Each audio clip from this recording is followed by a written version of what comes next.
This is our second day, 17th of May, and we are into our second day of our long-term plan deliberations.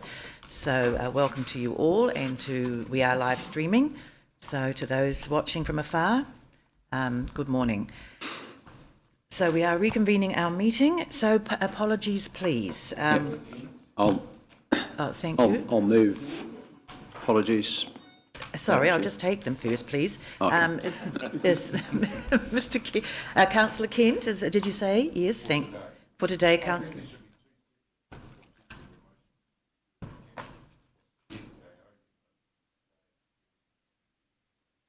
Yes. Yes, and Councillor Tapsell for lateness. So, sorry, Ms. Mohi, did you? Yes, I just need to let the through you, Madam Chair, that I will be popping out for about an hour or two some stage this morning for urgent matters. Urgent matters, thank you. Thank you very much. So, yes, Councillor Donaldson. Madam Chair, can we just add for Councillor Tapsell for lateness on council business? Yes, certainly, thank you. Council business. So, apologies received from Mr. Berryman Camp, Councillor Kent for absence, Councillor Tapsell for lateness on council business, and Mrs. Mohi will be for partial absence a little later this morning. So I have a mover and a seconder, please, for those apologies. Thank you, Councillor Donaldson. Thank you, Councillor Stewart. All those in favour, please say aye. Aye. Thank you. Carried. Thank you. Now, staff report. So we are considering the feedback to our Lakes, to our Rotorua Lakes Council long-term plan for our 2018-2028 consultation document. So we're continuing that. Ms. Mohi, yes, please. Kia ora, Madam Chair. Through you, yesterday I made a request to staff regarding a summary report of the iwi submissions that were presented for the LTP, and so that's been presented to me. So I would like to formally advise that that report has been delivered, and I'm not too sure what happens from here, whether copies are made or however that is dealt with. Thank you. I'm very happy, and we will note that that we've received that from you, and I'm sure the councillors would like a copy of that as well. Thank you very much. Thank you, and thank you for raising that to Ms. Mohi, because there was considerable discussion from iwi, from the various iwi, and from the meetings that were held, and it's good to have the summary of those that are provided for us. Just one more matter too, more in terms of a process for next time.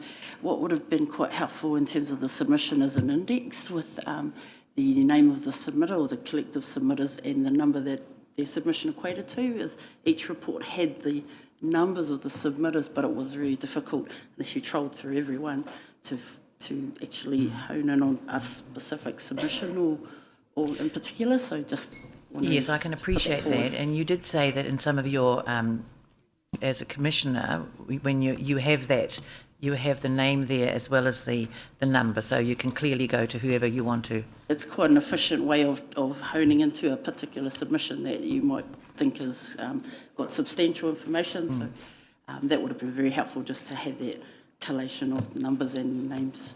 Thank you. Track. I think we always try to see how we can improve things. So thank you very much for your comments. Thank you. So now into further deliberations. So can I just remind everyone that we have 3 topics up there that were listed from the previous day requiring further deliberations, and that was topic 8, which is the skate park modification. That's to improving Quedo Park. Topic 11, determining distribution of general rates across ratepayer types. That was the other one. And also, of course, topic 12, which was setting the fixed charge UAGC for each property. Now, those 3 were put up yesterday on there for further deliberation. So we'll just make a note of that. But I would like to, now we've got attachment 13. Yes, thank you, Councillor. Sorry, Mr. Thomas. Thank you, Madam Chair. Look, just about this deliberation and what we're not going to talk about anymore, this is the exact question I raised yesterday when I said I was getting confused about stuff, and at that time you expressed the exact opposite of this. So No, I'm just going to, no, you will get the opportunity to raise, if it's not in that, if it's not in further deliberation, then it'll be in the support and principle. So whatever you want to, should the majority of councillors decide that yes, that is something that we want to talk about, because it is going to be with the support of the majority sitting around this table, then we'll certainly discuss it. So I'm sorry that you've got confused. That was not the intention. The intention is to make sure that everyone gets heard. And I'm sorry if we've put something there on the wrong column, but you can certainly raise it and we will discuss it. If the majority of councillors around the table think, yes, that's something that we should be discussing. We have had, as we all know, many, many workshops when we were looking at moving through all the various topics in our workshops, and there was substantial, there was a whole lot of them prior to Christmas and even after, and so we should be familiar with what's on the table now. So yes, now attachment 13, which with all the other themes raised during the our long-term consultation, I'd like to put the motion, please, that the other items raised during our long-term plan consultation, attachment 13, be received. Could I have a mover, please, for that? That was the big one, yes, right at the end of... Thank you. Thank you, Councillor Donaldson. It's been moved by Councillor Donaldson, seconded by Councillor Hunt, that the other themes raised during the long-term plan consultation, attachment 13, be received. I'll put that motion. All those in favour, please say aye. Thank you. Carried. So I just want to ask, thank you, of those, and we have obviously had a look at those on attachment 13, but I would like to ask if there is anything on that attachment that we would like to put up for deliberation.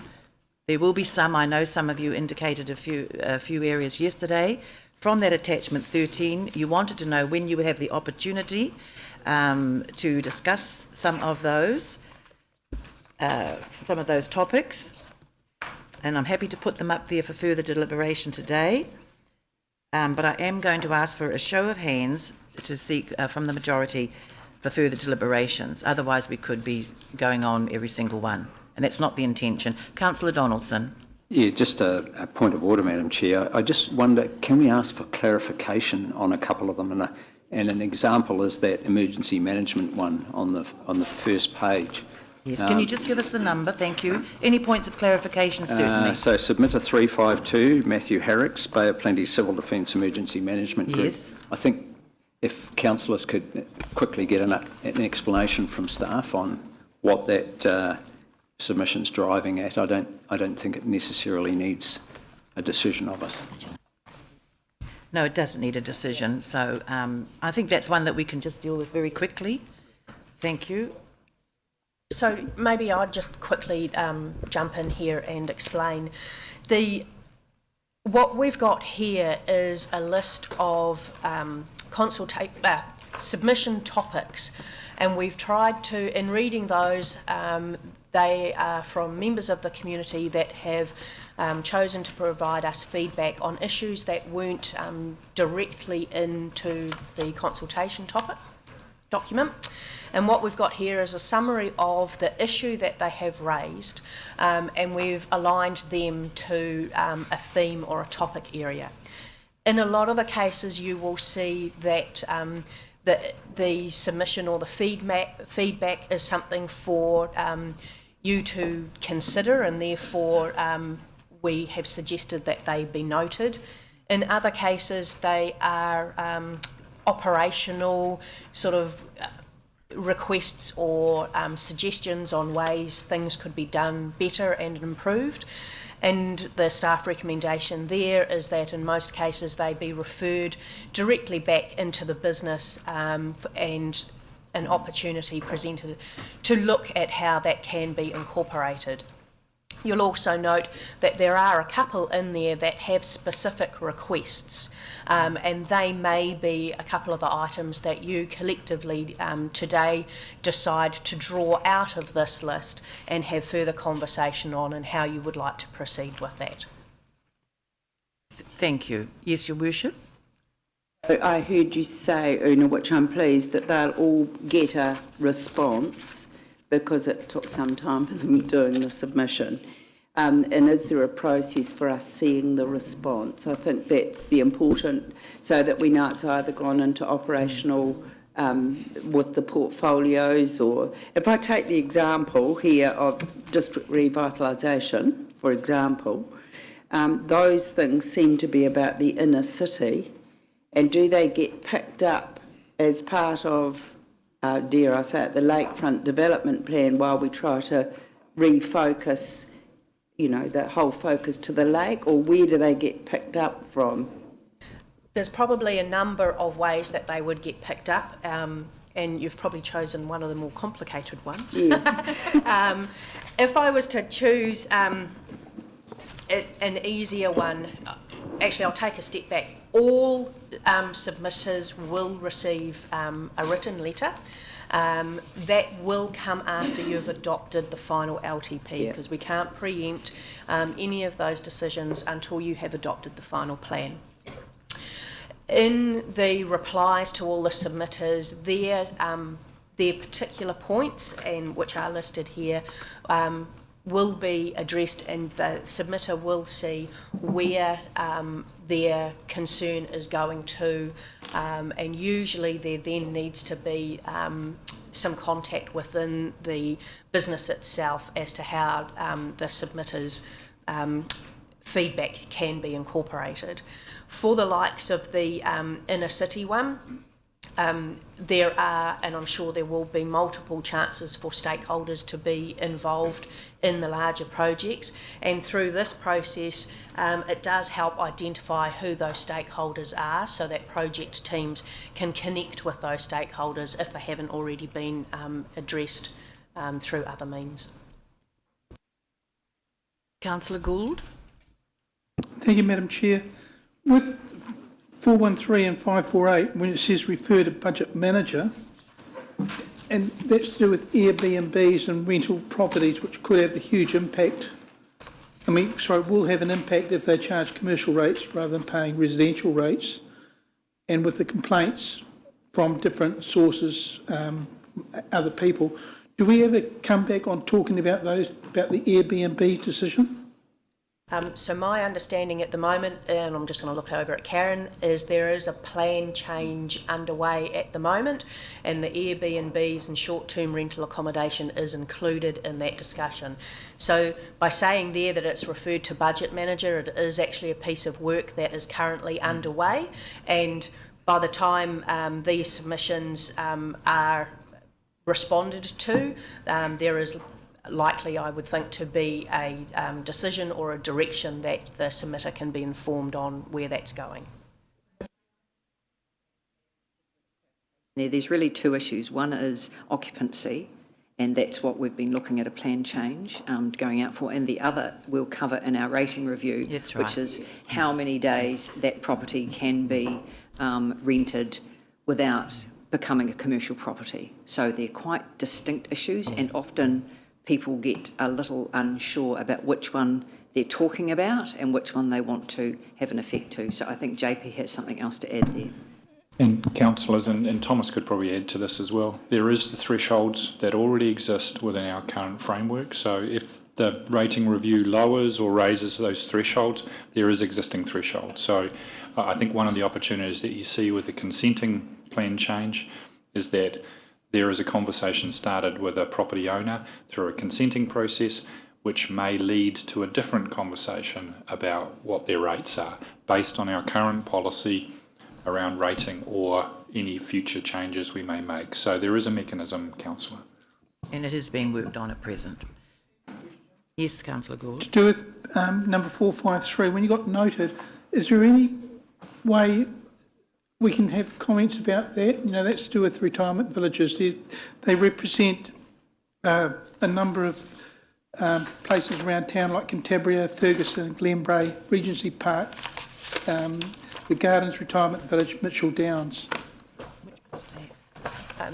Councillor, I believe that one would more likely be addressed through the rating review framework.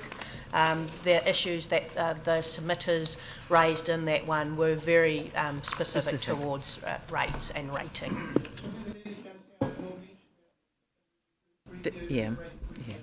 what we're currently doing in that area. Thank you. Thank you, Councillor Gould. Councillor Stewart.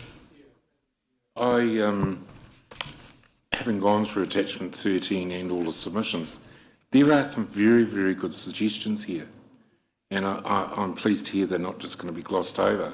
The one you referred to, Una, with short-term accommodation for residential properties, I mean, a better comment would have been policy work currently being developed. And, you know, many of those could be delineated that way, that they've been referred to strategy and policy and reports back to committees during the financial year or something like that. Make it more meaningful to the recipient of the letter. I mean, refer to budget manager, whilst that's true, and that's what's happening, in terms of the general public, refer to the budget manager for what?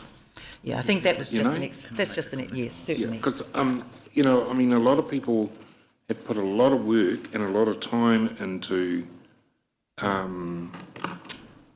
making these submissions. The other thing I observed is I think that we could put in there, Una, referred to rating review.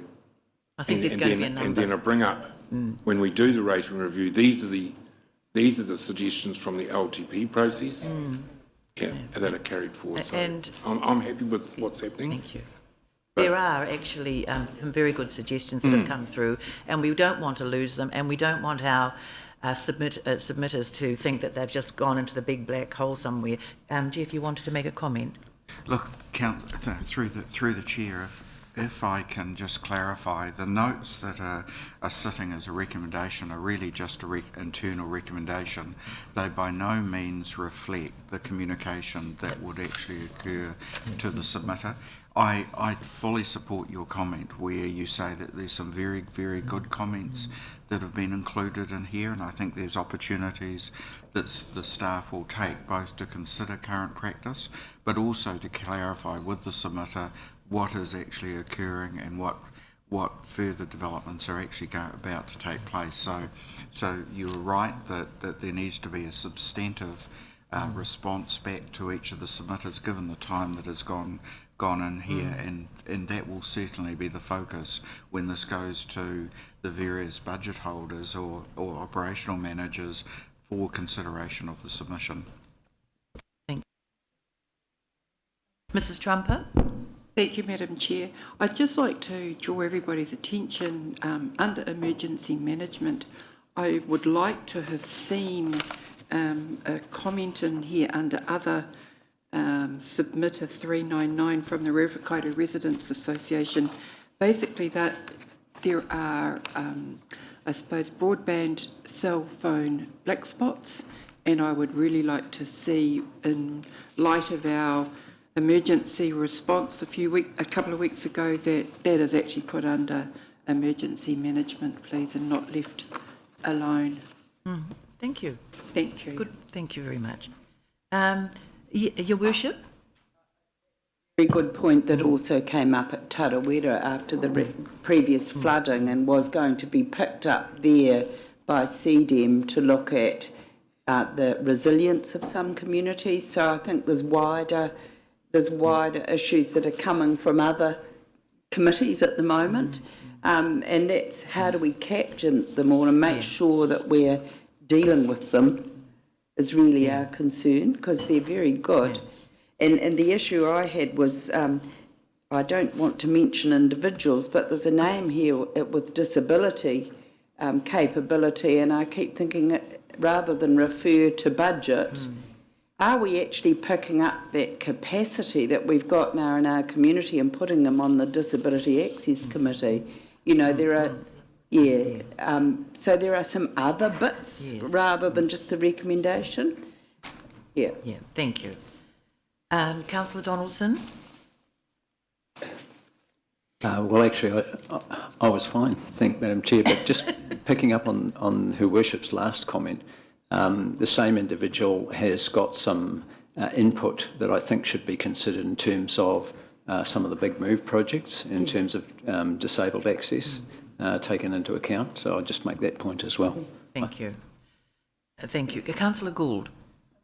Madam Chair, are we going to have an opportunity to discuss about rural road sealing? Because last year we increased it, And there is a lot of reports in the submission process by the farmers saying that they don't get a lot for their rates, but one of their concerns is the road sealing. And the other issue is council charges. Are we going to be able to discuss the council charges, whether they're going to be increases, like the dog control or other services like that? Fees. Oh, they've done. The one, first of all, can we just take the roading one? If there is the majority support for that to be put up there for further deliberation, that's fine, but it will need the majority support of everyone at the table here. That's the roading one, the first one that you mentioned. So, Perhaps sorry? could clarify what is actually in the budget in the LTP for road increase. So just to clarify, so what has been set aside is $750,000 per annum from year one for every 10 years to do road rural seals. In addition to that is $250,000 per annum of devolved funding to be worked together, I understand, with the Rural Board and the Lakes Community Board as to how those funds will be spent. So total of $1 million a year. So, unless we do have some good support for that to be further deliberated, that if we think the figure's too low, we can increase it. Yes, that is. That's what the budget. That's the figure that's gone into the budget. Yep. Okay. Yes. Thank you. Well, I mean, I'm happy to have a show of hands to see if anyone would like to support further debate on that, but you've just heard that's the figure that's gone into the budget. So if there is support, majority support, we can park it up there and debate it. So may I please have an indication? Who would like to? I'd like to move that we do debate the rural road sealing. Well, actually, Councillor Gould, I've just asked for a show of hands to see if the councillors, if there's support for that. Thank you. Well, that's a no. Thank you. Yes. I just want to clarify, because I don't want to alienate my rural or Lakes Community Board people. The budget that we've got is $1 million, of which 750 is designated on a program, the criteria for rural road seal extension. The $1 million is exactly the same as it was last year. That I moved, and I think Councillor Gould seconded that we increase it. That's still in the budget. 750 is designated, and 250 of that, as Thomas has just reported, will be as per the priorities and criteria that the rural and Lakes Community Boards come up with. So, what needs to be debated? Exactly. So, so that one will not be parked up out there for further deliberation. So, thank you for that, Councillor Stewart. I thought we were pretty au fait with that. Councillor Maxwell and Councillor Hunt. Thank you, Madam Chair. And no, I found yesterday very valuable and that today, but mainly steered towards questions now. Today, when we come to the big moves and debate, that's the time when you've said that we can go in depth a bit more into how we feel about certain things. Yes. It's just that I want to ask this of fellow colleagues, and that we had about 14 long-term plan forums, and they were very valuable. 17. We spent a lot of time on it. Pleasingly, I got to about 12 of the 14, but it was spread over a good period. Can I ask that we can't remember sometimes everything, how well of it, but most of those times after those forums, I found there was good support, there was good representation at them. I'm wondering if you don't mind at times where we ask Una, yes, can you give us an indication? There was great support that day, or there was a majority support to allow Una to actually give us that information so that it can help us. I'm asking. Yeah, no, thank you very much. And I'm happy, yes, because, I mean, the majority of councillors did attend, yes, most of them, and so we are pretty au fait. However, you are right, there's been some lapse in time, so And if some councillors couldn't get to particular ones and they might not be familiar with what was discussed and the points that came out of there, very happy. We do have our staff here with us, and yes, quite happy to refer to them some of the points that you might like to have clarification on. So very good. Thank you. Thank you. Councillor Hunt. Thank you. Mine's on top of page 3, and it's actually supporting something Councillor Donaldson said, and it's about the public bathrooms and the changing places information guide, and specifically because with the new Te Akamori, we have a up-to-the-minute designed bathroom that suits children, but it's not able to be there for public access. With our ageing population, though, we are going to need bathrooms, and I don't know if anybody else read the Changing Places guide that was online, but we are in the middle of doing all our toilets around the whole district. We're still part of that refresh and regeneration, and I think a conversation about how many of these sorts of changing places could we facilitate in our district, so that everybody who needs access, whatever their age, is able to at least plan an outing, because that was one of the limiting factors, and we will have an older population who are in the same boat as some of these disabled children. So in order to make our community accessible, and because we are doing our toilet refresh and it's ongoing in public places, that actually this becomes a significant factor and isn't thought of afterwards and then put in another 10 years when we do a refresh. Yes. So that's it's the urgency of this particular thing that I'm most keen to see put in place now. What number was that, please? That's number 385, and it's the top of second one on page 3. Just so that I can make sure that I'm... Madam Chair, Carol handed out some ones that weren't back to front, upside down, a little easier to read, yes. Okay. So it's submitter number 385. I think what Karen's asking for is to discuss that. Thank you. So Karen, you're really asking for more support to discuss that?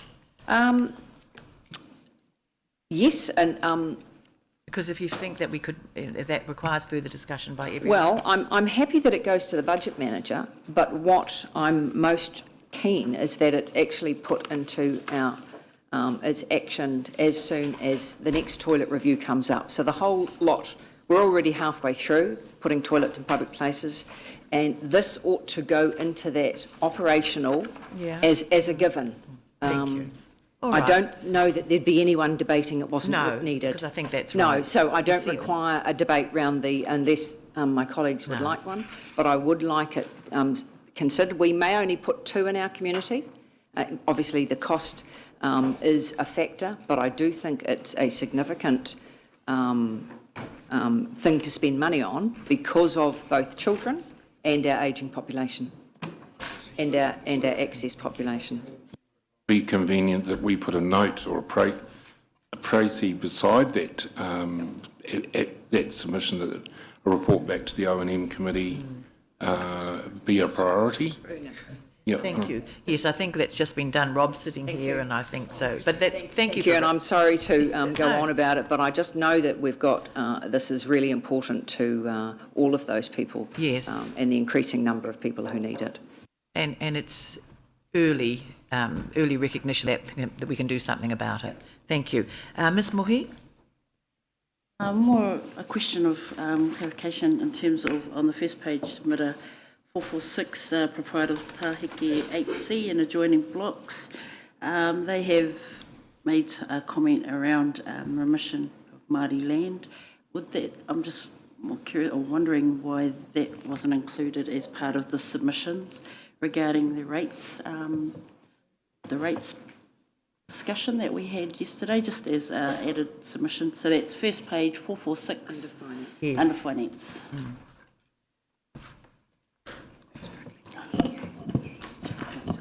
Pretty loud.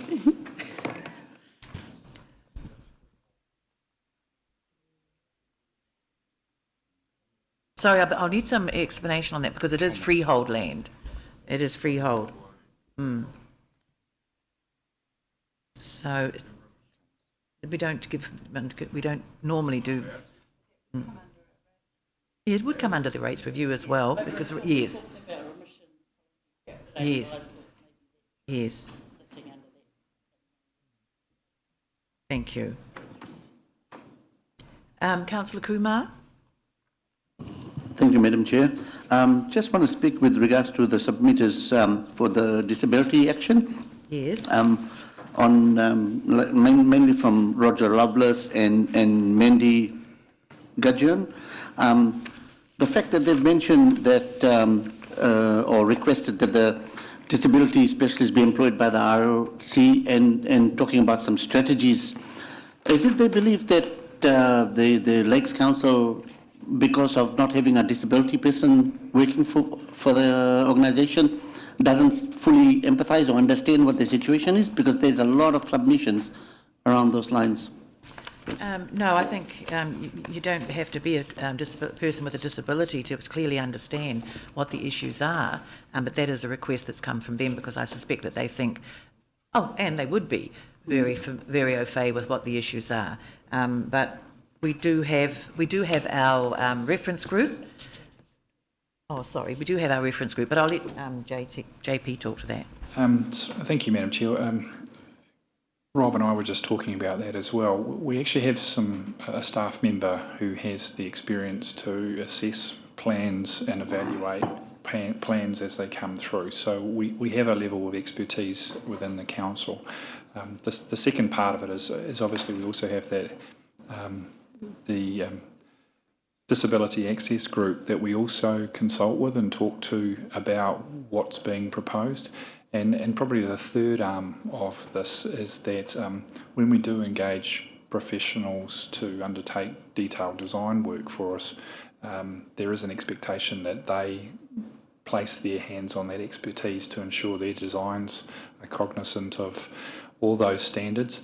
And certainly even as far as the streetscapes are concerned, you'll know that you've seen we also do the post-implementation audits, which also look at some of those safety criteria, particularly for vision impaired or those with access issues. So, Council, I think what's being asked is for us to try harder and go further by a number of submitters, but we have a strong base, and I think the key for us is to keep talking with these individuals and these groups to make sure we keep that focus firmly on all the things we design and build. But I think we certainly have access to the capability either in-house or through that reference group or through our consulting support to ensure we provide good services. So I think that's the focus of what we need to do.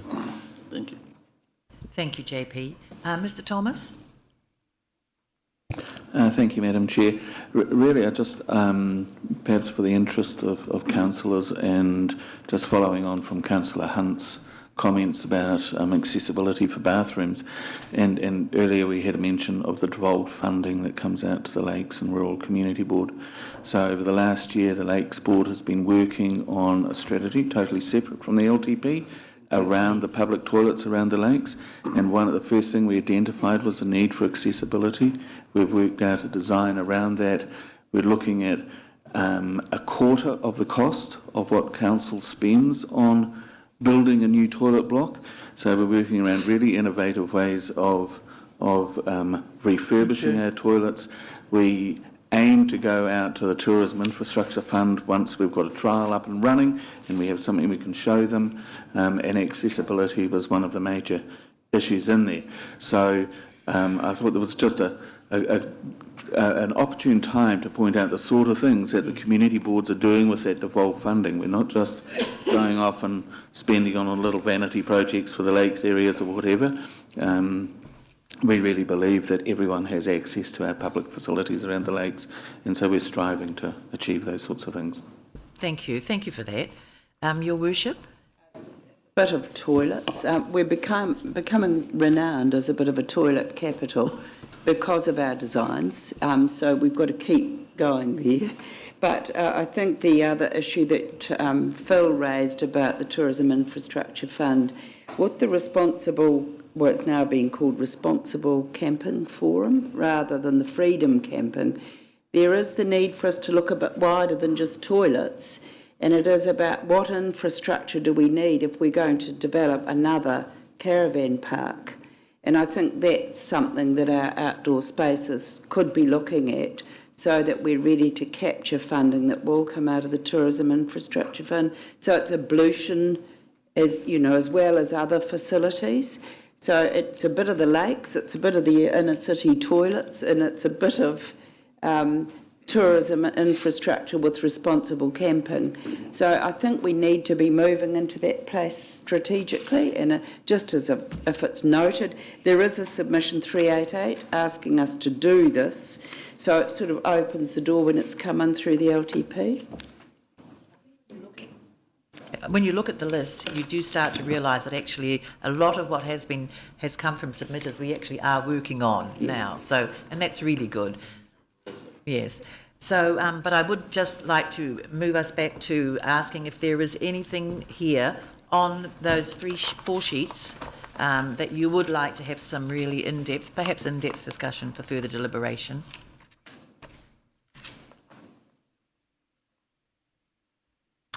Thank you. Oh, yes, Mr. Thomas. Thank you, Madam Chair. Look, just one thing that I think would be good to have a discussion around is the submissions 406, and there are a few comments spread through the document. They're around biosecurity for our lakes, weed control, pest fish control, including catfish, and those types of items. And I know Council has expressed a horror at the explosion of catfish in Lake Rotorua and is wanting to work with Regional Council on it. These sorts of things normally fall outside Lakes Council's responsibility, but I think it would be worthwhile having a discussion around how we can work in on that and put our support as a council in behind those activities. Yes. Response included in our response to Regional Council, we raised the issue of catfish, Rotorua Lakes Council, and we raised the offer to work with them on solutions. It's not our responsibility, but we do care about it through the Rotorua-Tait Lakes Strategy Group, and it's a very high priority. And Madam Chair, I totally agree. It isn't our responsibility, but it is our community as well. And having talked with community boards now involved in the strategy groups for that, and some of the actions will involve Lakes Council using its powers and regulations around things as well. Would you like that to be put up on the board for some further discussion? If Council is agreed, yes. Sorry, can I just... Well, that's it. Well, it isn't. It's not a funding item for the LTP. So, but yes, it is. But thank you for raising that. Thank you. Ms. Mohi?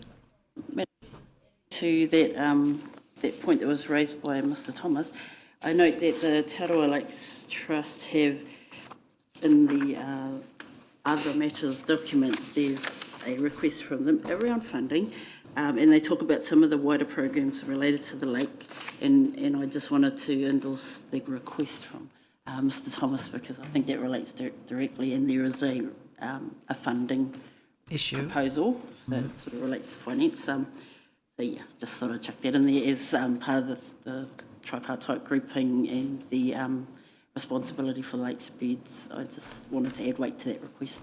Thank you. Thank you. Councillor Donaldson?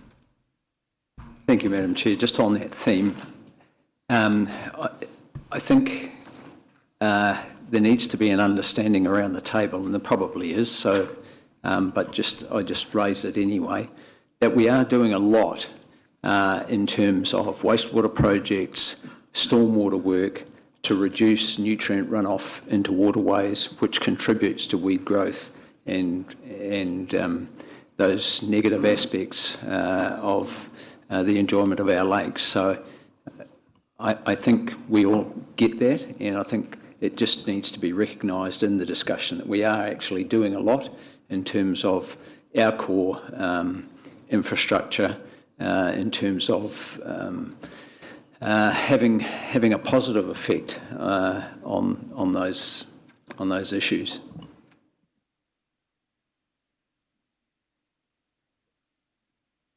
Thank you very much. Thank you. Well, what I'd like to do now, thank you, is go to our support and principle. As you can see there were 10 areas put up there, and I'm going to move some of those over, well, depending on what the majority of support is for further discussion and deliberation. Some of them we may not need any, but if in the event that they'll move over to the other side, then we can start to put our list together and then work systematically through. Is that correct? Thank you very much. So the support, that you can just see the list up there, the support and principle as per the staff recommendation, these were discussed yesterday and went up there. So what I would like to ask is, so that we can get a comprehensive list for deliberation today, I'd like to ask if we just move through those ones to see, is there further, with the support, majority of support of councillors, further discussion and deliberation required. So the first one up there is the aquatic centre. Sorry, the aquatic centre. Is there? I better get my. Oh, all right. Thank you. No, it's just been suggested, rather than take them one by one, just ask people if they'd like to say that. And which ones would you like to have further deliberation on? Councillor Gould. Chair, the aquatic centre, I think the roof should be repaired first in year one. So you'd like that one? Well, is there? Well, thank you. Yeah, thank you. Well, can I just ask if there's, for a show of hands, please, for the councillors, if you'd like the aquatic centre further deliberated on today? Thank you. Thank you, Councillor Gould. Can I ask for any, there will be some others off that list that you'd like to? Never voted, just for clarification, never voted that we discuss it, because I think yesterday we clearly indicated that stage one plan for the first 3 years of this long-term plan, that's right, had general support around the table. That's so whilst I don't want to say that the aquatic centre isn't one of my top priorities. Yeah, I understand. I understood we debated that yesterday. That's right. Thank you. And we're I think right behind that. Yeah, and I think that's where we might get to with quite a number of them, actually. Ms. Mohi. Just in regards to the museum, going through the report that was tabled this morning, the engagement report, and based on some of the discussions that I've been part of around Te Arawa, there has been a notion of that hasn't been included in some of the options, was Te Arawa's consideration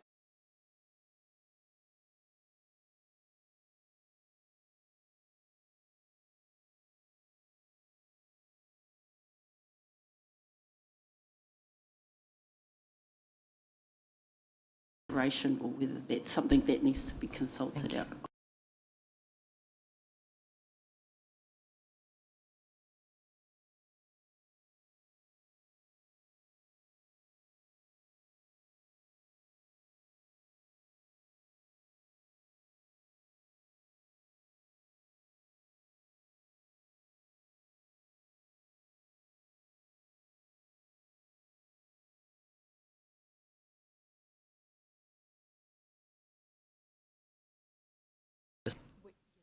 There was just... no, what Gina is saying is, yes, there was a submission.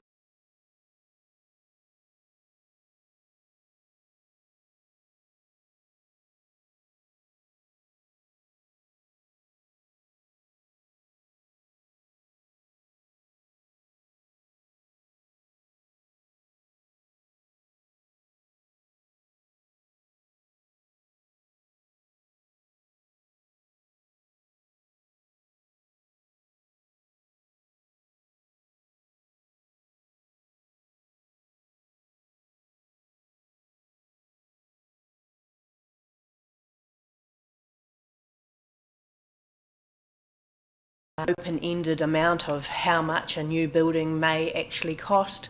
Also with our current museum building being the heritage building, there is high probability of a lot of external funding for that project. So in terms of, I guess, from the financial perspective, you saw that as your preferred option in terms of a way forward.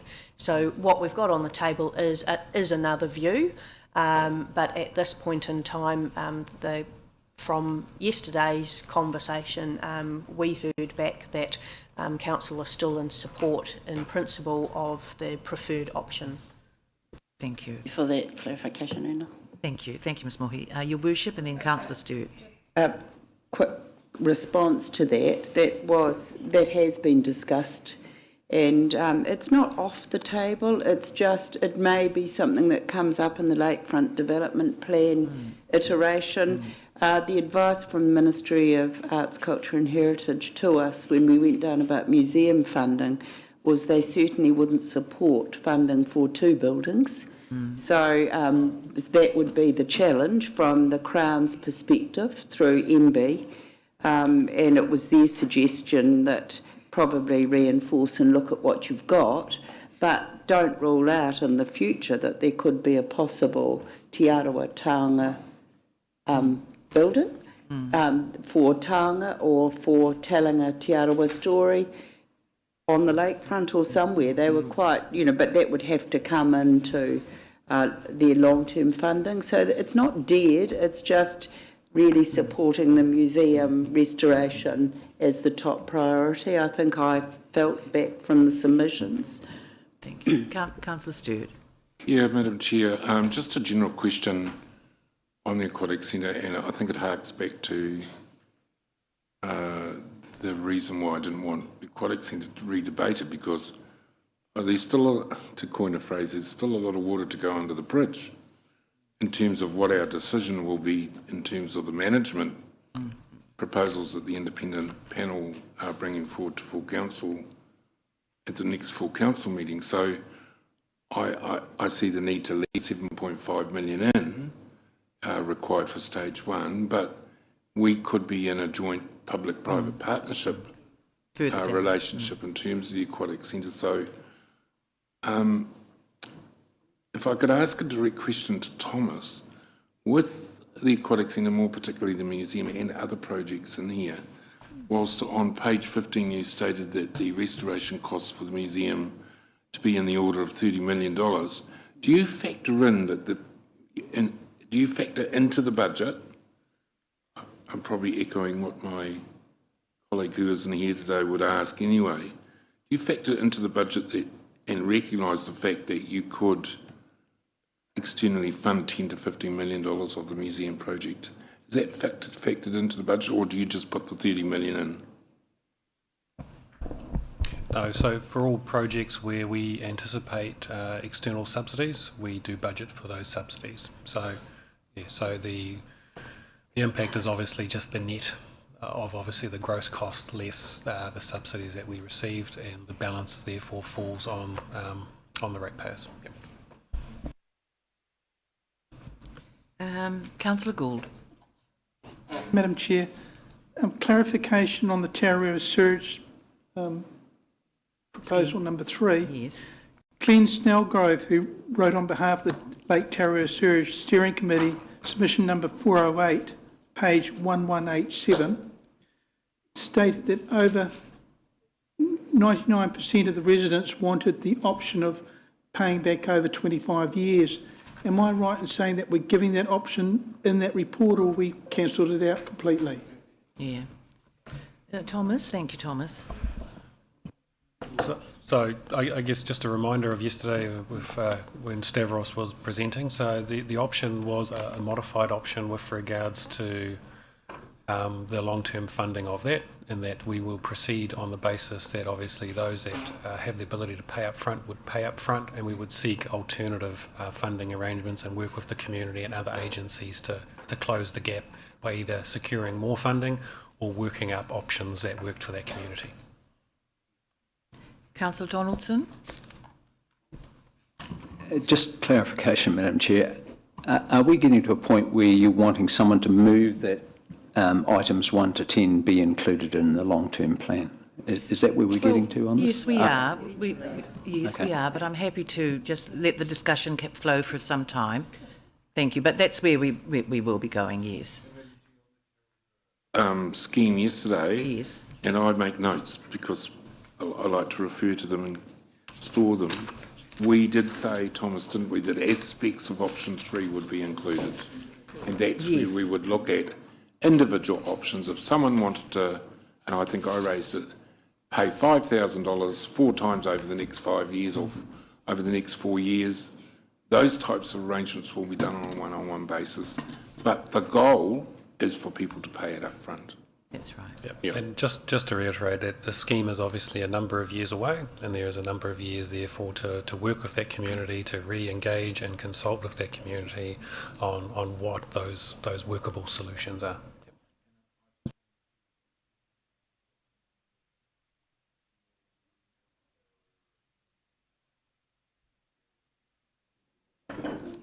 Madam Chair, am I able to comment? Yes, certainly. Look, I was going to ask for Tarawera sewage to be put on the deliberation list so we could have a more in-depth conversation about it. If that doesn't happen, I would like the opportunity to make a few comments. I'd like that too. Thank you. I'm very happy for that just to move over to the other side so we can, yes. So we could have it under the deliberation. Thank you very much. Oh, thank you. All right then, thank you. I've just been reminded I do have to seek a majority of support for that, please, that we have some further discussion on the Tarawera sewerage scheme. Thank you very much. Thank you. Thank you for prompting me.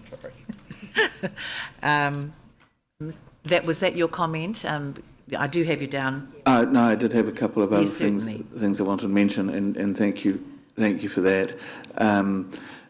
With regard to the museum, I would just like to make a comment that although out of the lakes area there was overwhelming support for full restoration of the museum, we also have a large iwi population around the lakes, and I'm aware there was a very strong iwi and hapu support for a standalone museum, and so I'd just like to put my support behind Mrs. Mahi's comments about that. And you know, I've been to lots of museums in my life, and there are often very successful mergings of a historically valuable building being restored with a modern adjunct to it to cover other features. And I would like to think that we could look at a solution like that around the restoration of the museum. There was you know, comments in there that we'd be looking at it enhancing, if we restore the museum, we'd be looking at enhancing the museum experience side of it, and I think that could cover the inclusion or addition of a modern, purpose-built, iwi, sympathetic design to go alongside the current museum. The final item is I would be keen to see more discussion on the pensioner housing issue. I think that it has got quite confused with the fact that we haven't been able to find chips that supported our original proposal, and I you know, from being on the people portfolio where this has come from, even at that level, I feel like we really need a debate around the whole issue rather than just taking the next best option off the cab rank. Thank you. So I would like to ask if we could move pensioner housing across to deliberation. Thank you. Well, can I please have a show of hands to ask if councillors would like to support further discussion, deliberation on the housing challenges? Thank you. I think that might be a no. I think so. Thank you. Yes, we did. I feel we covered it yesterday, but I understand where Mr. Thomas is coming from, and I think it just has to be for your comfort. The going back to the drawing board could include other options. Are you thinking that we're only considering lease options? If you understood it was other options, that might cover your concerns? I might just get, thank you, Your Worship, I might just get JP just to clarify where we're at with that, because it still is early days. Thank you. Yeah, councillors, I think what we put up yesterday, and I certainly take on board Mr Thomas's comments, that I will certainly hope we're not seeing it as the next least bad option. And I think the key for us is to restate those goals we were trying to achieve. So I was quite clear about saying we need to make sure there's support services for tenants. We need to make sure the current stock is at a good standard, and the question about how we deal with the growth of our population and those who need affordable housing. So those are our three drivers. I described how the complete sale across to a chip was not feasible at the total package and the issue around the land. So there is the option of having that conversation about a sale of the asset on top. But to me, that's quite a broad discussion, because one of the other criteria that we'd put on the table in the original proposal discussion was, so how does that involve iwi here in Rotorua as well, which is critical. So I think the key here is not just to try and get a case of, okay, you can't buy the lot, how about you buy part? That there is actually, we're still trying to pursue those wider objectives, and we will come back with more discussions on it. So it was just that authorisation to keep talking, and we would certainly be back here with what that might look like. But I certainly take the reservations that we're not just looking to move to the next least worst option. Thank you. Ms Mohi?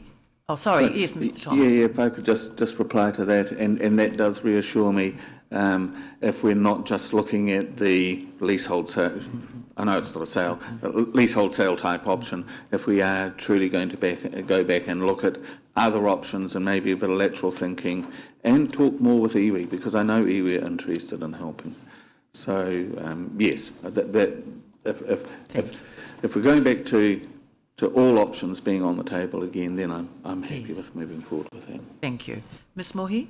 Just to endorse, yes, in the iwi submissions that was raised, iwi have indicated their interest in investment or some sort of collaborative partnership around the pension housing, so just wanted to note that. And if now's the appropriate time, I would like to raise that would be interested in looking more into that development contributions policy. Right. And just again, based on that iwi submissions, the concerns around the policies regarding Māori land and papakainga development. And there was comments were made about the development contributions being blunt instrument, and what was needed is a more nuanced solution to cater for different types and sizes of development, particularly with key iwi land blocks and collectives that were willing to work on that. And I think, because I noticed yesterday I didn't actually vote on that one. I don't know if I formally said I abstained. I don't think I did.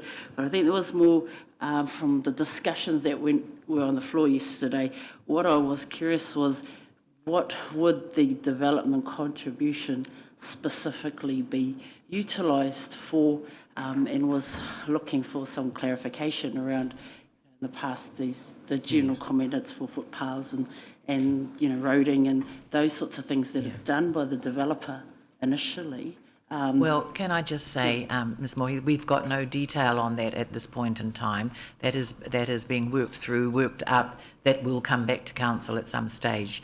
But at this point in time, I think it was looking to draft something up, but no detail was involved, or no detail was provided at this stage. I guess that's my confusion, is what constitutes having a further discussion versus policy development. Thank you. I'll get our CEO, Jeff, to just explain. Through the chair, look, I think this is a little bit like a lot of the projects that we're currently considering. What the committee is recommending to council is to continue work on this particular item.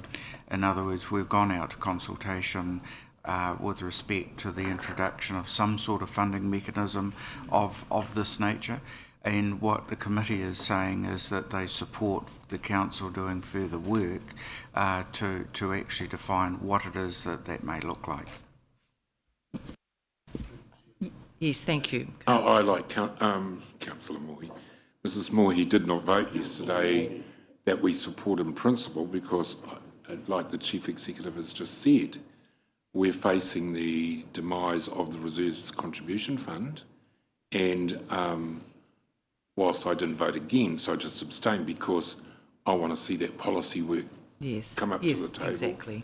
And so I'm quite happy that we leave it there, and long term, See what long comes term forward. we'll see what falls out of the tree, and we'll adjust it accordingly. But I don't want to understate the impact that it will have on development if it's seen as a development contribution. If it's seen as a replacement for the Reserves Development Fund, I think we'll get buy-in from the community, because the developer provides most of the infrastructure anyway in any development scheme. So I don't know why, I don't know what we've estimated in terms of the implications on the budget and projected income from development contributions. We're trying to narrow that down. But if it's to do with the Reserves Development Fund, I'm more than happy that it go forward. But like Mrs. Moy, I want to see the policy come through before we endorse it. Yes. So really, yesterday we looked at supporting a draft, and then that will come to us with the detail, etc. So thank you. Further. Yes, Councillor Maxwell. I had a question, but actually Councillor Sturt touched on it earlier. So is it factually, I heard it yesterday, that the government are no longer going to be supporting councils in the RMA? I think that's in 2020. 2020. But which is not long away. Yeah, time comes fast. So we do need to have something in place. So that's why we did need the support yesterday to get a draft to us, work on a draft. And Madam Chair, while I'm talking, just talking about the standalone museum one, I haven't said anything in that about that because we don't know how much, but at least with what we've sent out to the people, we're able to say the iconic museum is going to cost $30 million. We've got something to work with. But with the standalone building and that, whilst it'll be on for future consideration, we don't know the figures for that or anything, or whether we're going to be involved or whether someone else is paying for that. But at least we've got, and people have been saying, when are we going to get onto it? That's why I'm pleased that that I think it scored well yesterday anyway, our museum. So on our list there, otherwise I'm going to actually move into the area of deliberation on some of those other ones there.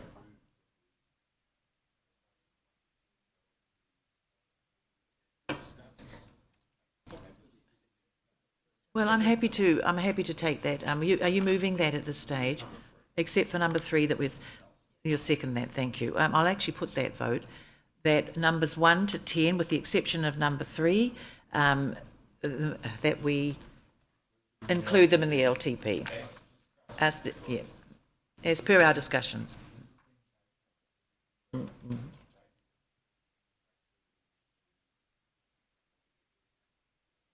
Thank you, as per our discussion. As during the discussion held during the deliberations. Thank you. I'll put that's been moved and seconded. I'll put that now. Put that motion now. All those. Sorry, got it. I'll read it out. That the committee supports the long-term plan consultation topics 1 to 10. As per, do we need to put with the exclusion or no? 1 to 10. That's fine. As per the staff recommendations to be included in the final development of the long-term plan. It has been moved by Councillor Donaldson, seconded by Councillor Sturt. All those in favour, please say aye. Aye. Contrary? Thank you.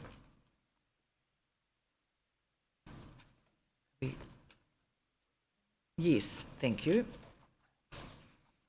So we're going to go straight into, yes, thank you.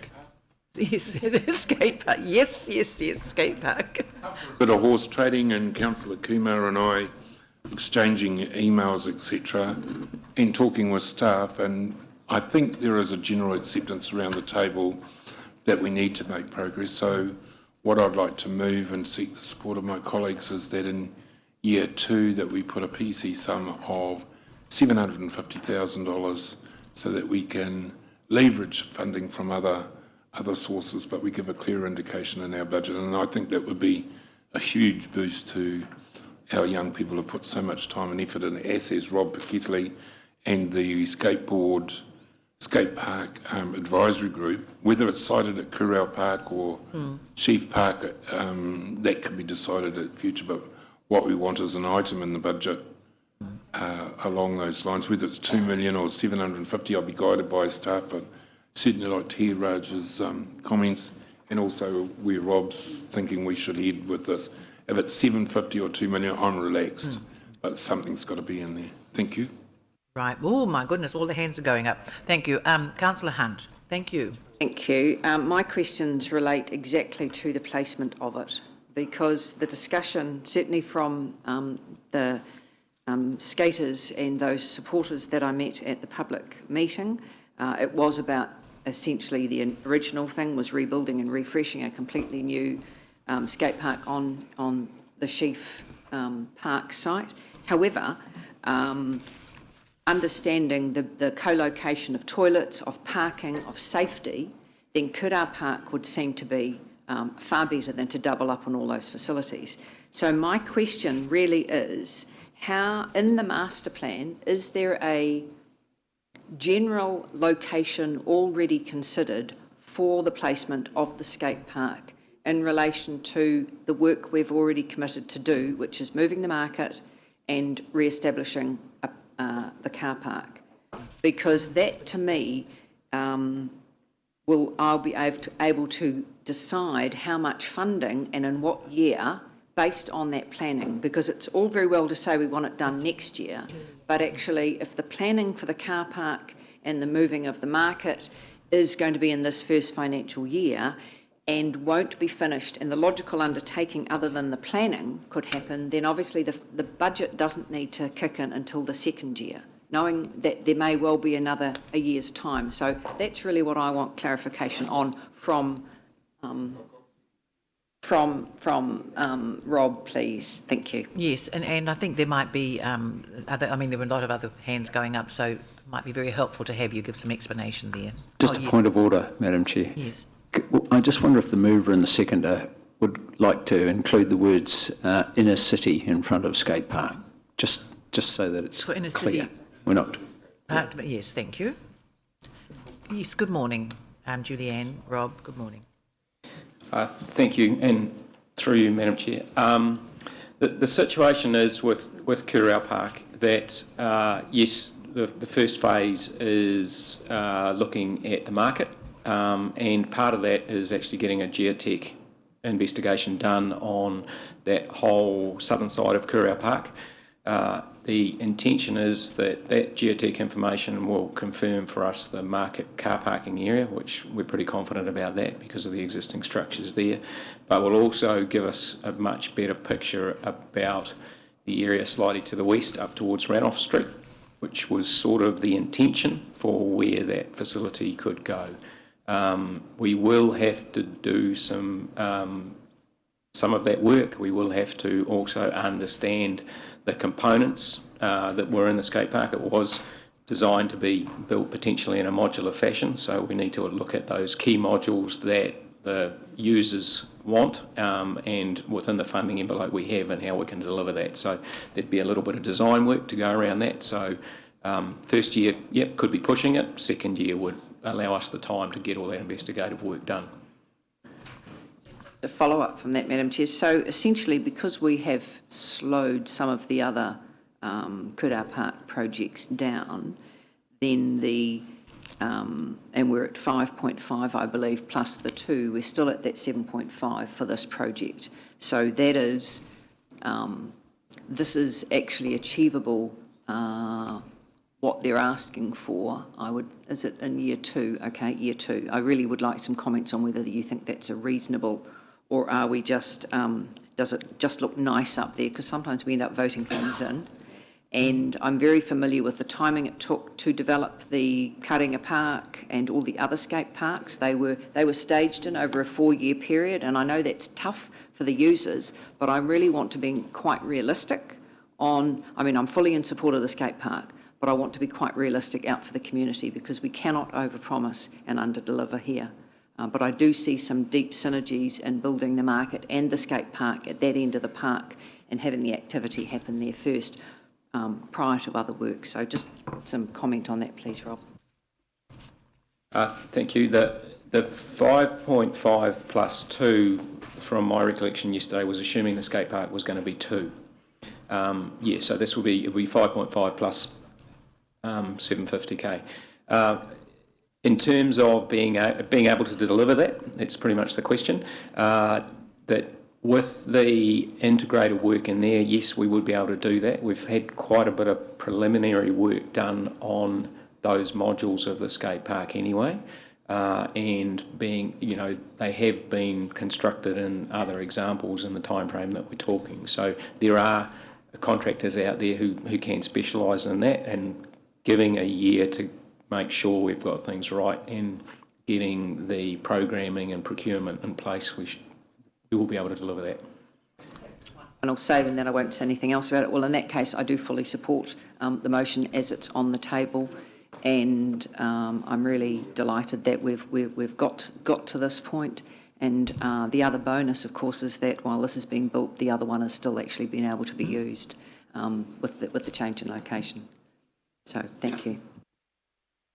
Oh, sorry. Just to finalise, and as mentioned by Julianne, that will give us a key component to what the original, you know, $2 million picture was.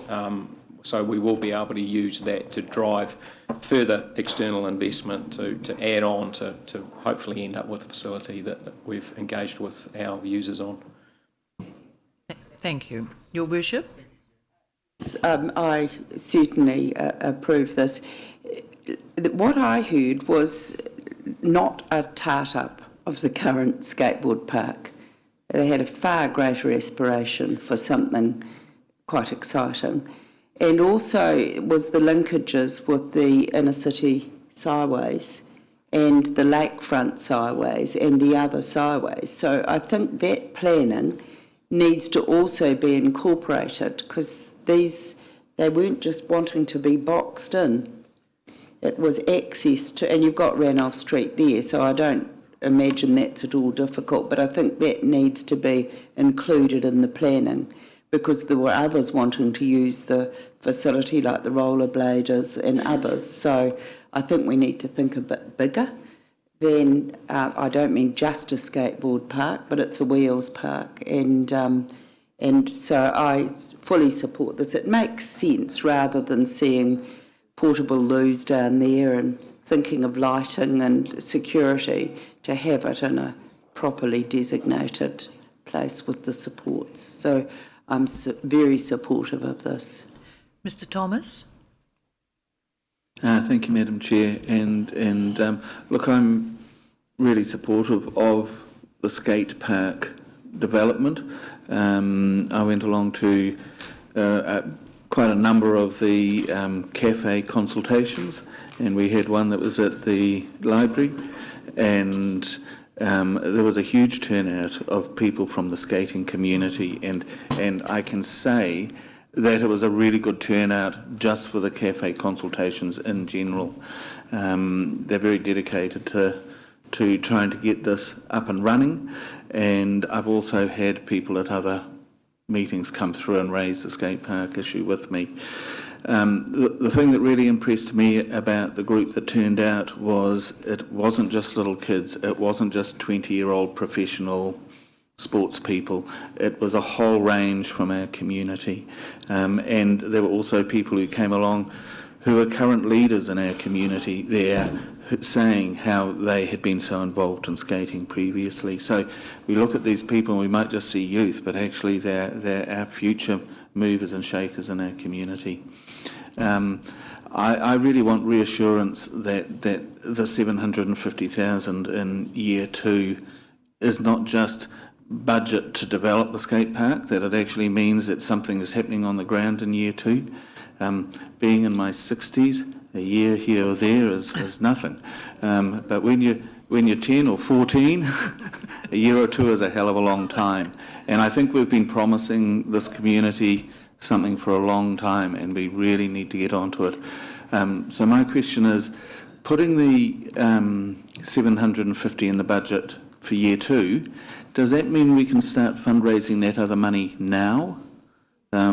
Yeah, so that when we get to year 2, suddenly we have the money for it, we have the plan, and we can put into action. So on that basis, I would support this. If it still means another delay for another 2 years after that, then I can't support it.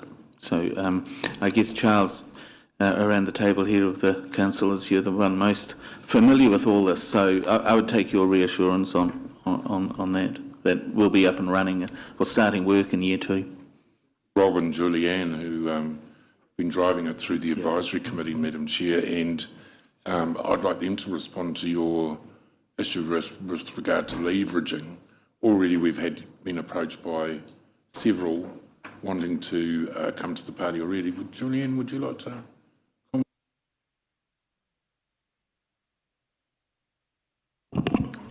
Thank you again, through the chair.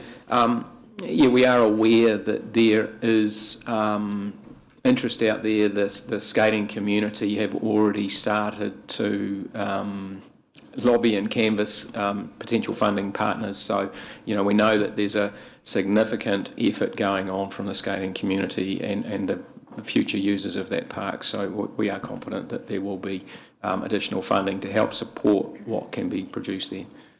Councillor Maxwell. Thank you, Madam Chair. I support the comments that have been said earlier. I try not to repeat similar, but no, I just want to commend Chairman of this portfolio, Councillor Sturt and Raj, for the work that they've been doing with the youth to show us that there is real support in the community, and also it tells me that things like our sport and rec portfolio is working for us. The youth have expressed how they feel for this, and I think, isn't it funny, over many years now, I thought it was going to be a passing phase of youth, that skating will come and go. Now, yeah, you're right, an Olympic sport is on the horizon. So, no, I'm very supportive of that. And if I can just recall, last month we had a group of young people from one of our schools here that I addressed in here, and they all sat around like councillors, and their highest priorities was the skate park and the aquatic centre. So the youth are really speaking up. Very supportive. Councillor Tapsell. Thank you, Madam Chair, and I certainly am in support of the skate park. There's no doubt, especially with the engagement I have with young people, and apologies for my lateness, I was with some business students at Western Heights, but there's no doubt within them that their thoughts on the skate park as it currently is very much in need of an upgrade. But on the other hand, that they are also, from the wider community perspective, feeling a little bit confused on the urgency of this issue, because we've invested a lot of money around the other parks and reserves, and I don't want that work that we have done in the neighbourhoods to be disregarded, because we have invested, and it was from a youth group that came in here, and the councillors at the time gifted $600,000 to upgrade the parks and reserves in our lower socio-economic communities. And finally, in only the last few years, and it was 4 years that they had to wait, because I was one of the teenagers that was part of that consultation as well. So it's just I suppose from a younger person's perspective, and from myself as well, that definitely in support, but just to be mindful of the implications of pushing things. And the question that I did have was, what is the 750,000 around? And also just to Thomas, what will the impacts of this be on our financials? And just from a prudent perspective on asking those questions. So just answering on the financial perspective, so effectively what that does do is remove 1.25 million out of CapEx. It moves it slightly forward. By moving it forward, it has an impact of about 0.1% on rates by moving it forward. So, but overall it is a $1.2 million saving on CapEx, which will ultimately be reflected in a reduction in debt by the same amount. Thank you. Thank you. What I'm hearing that there is general support for the skate park. And so what I'm going to propose, and I can see hands going up, but unless there is an opposing view, I'm actually going to call for a mover and a seconder. So unless there is an opposing view, I mean, I've heard general comment. Oh, I've got a mover and a seconder, thank you. Unless there's an opposing view, please, I'm going to actually thank you, Councillor Bentley. Thank you, Madam Chair. I think that this council's got to sit down and regard the message it's sending out to the ratepayers that are on a fixed income. We're already going to hammer them with a rate increase this year, and then when you start telling them that they're going to have more another skate park and more cycleways, which many of them don't get any benefit at all from, it's a project I feel that is a want, not a need. And when we've got so many broken things, like our museum that has sat there for years without any visible improvement to it, we've got many broken things that should be a priority before we have nice to haves. So yes, I'm speaking against it. Thank you. Unless there is sorry, you want a point of clarification, because I am going to put this, I mean, we've had some good discussion on it. Yes. Yesterday we agreed $2 million. The other 1.250 million, which years is that going to sit in, please? Because that's important. It comes out, yes. Yeah, so just to clarify, that won't sit in any year, as that will come out. Yep. So the only thing in the 10-year plan will be $750,000 in year 2. Thank you. So I'm going to put that motion. It's been moved by Councillor Stewart, seconded by Councillor Kumar, that in year 2, $750,000 be budgeted to support fundraising for inner city skate park development. So I'll put that motion. All those in favour, please say aye. Aye. Contrary? Thank you. Carried. Certainly. Councillor Bentley's recorded against. To be recorded against. Thank you.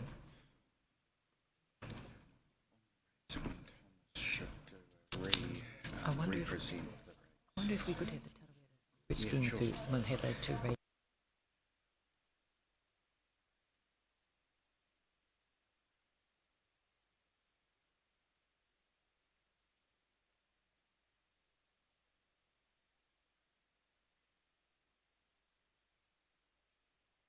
Thank you. It's 5 to 11. We'll take a 5-minute break so people can check their phones, and thank you. So just take 5 minutes. Thank you. Thank you. And we will go to the Tarawera scheme next.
Thank you, everyone. If you just resume your seats and we'll move on.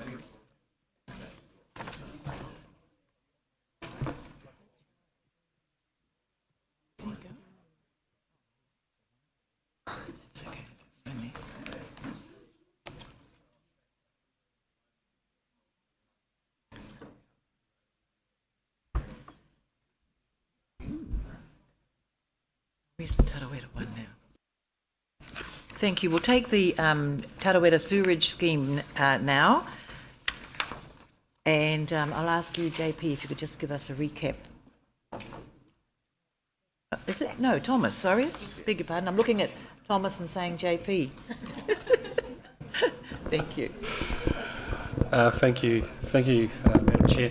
So unfortunately Stavros isn't here to recover what he had before, so what I might just do is take a bit of a financial bend to this discussion, because obviously that's where some of the questions are coming from.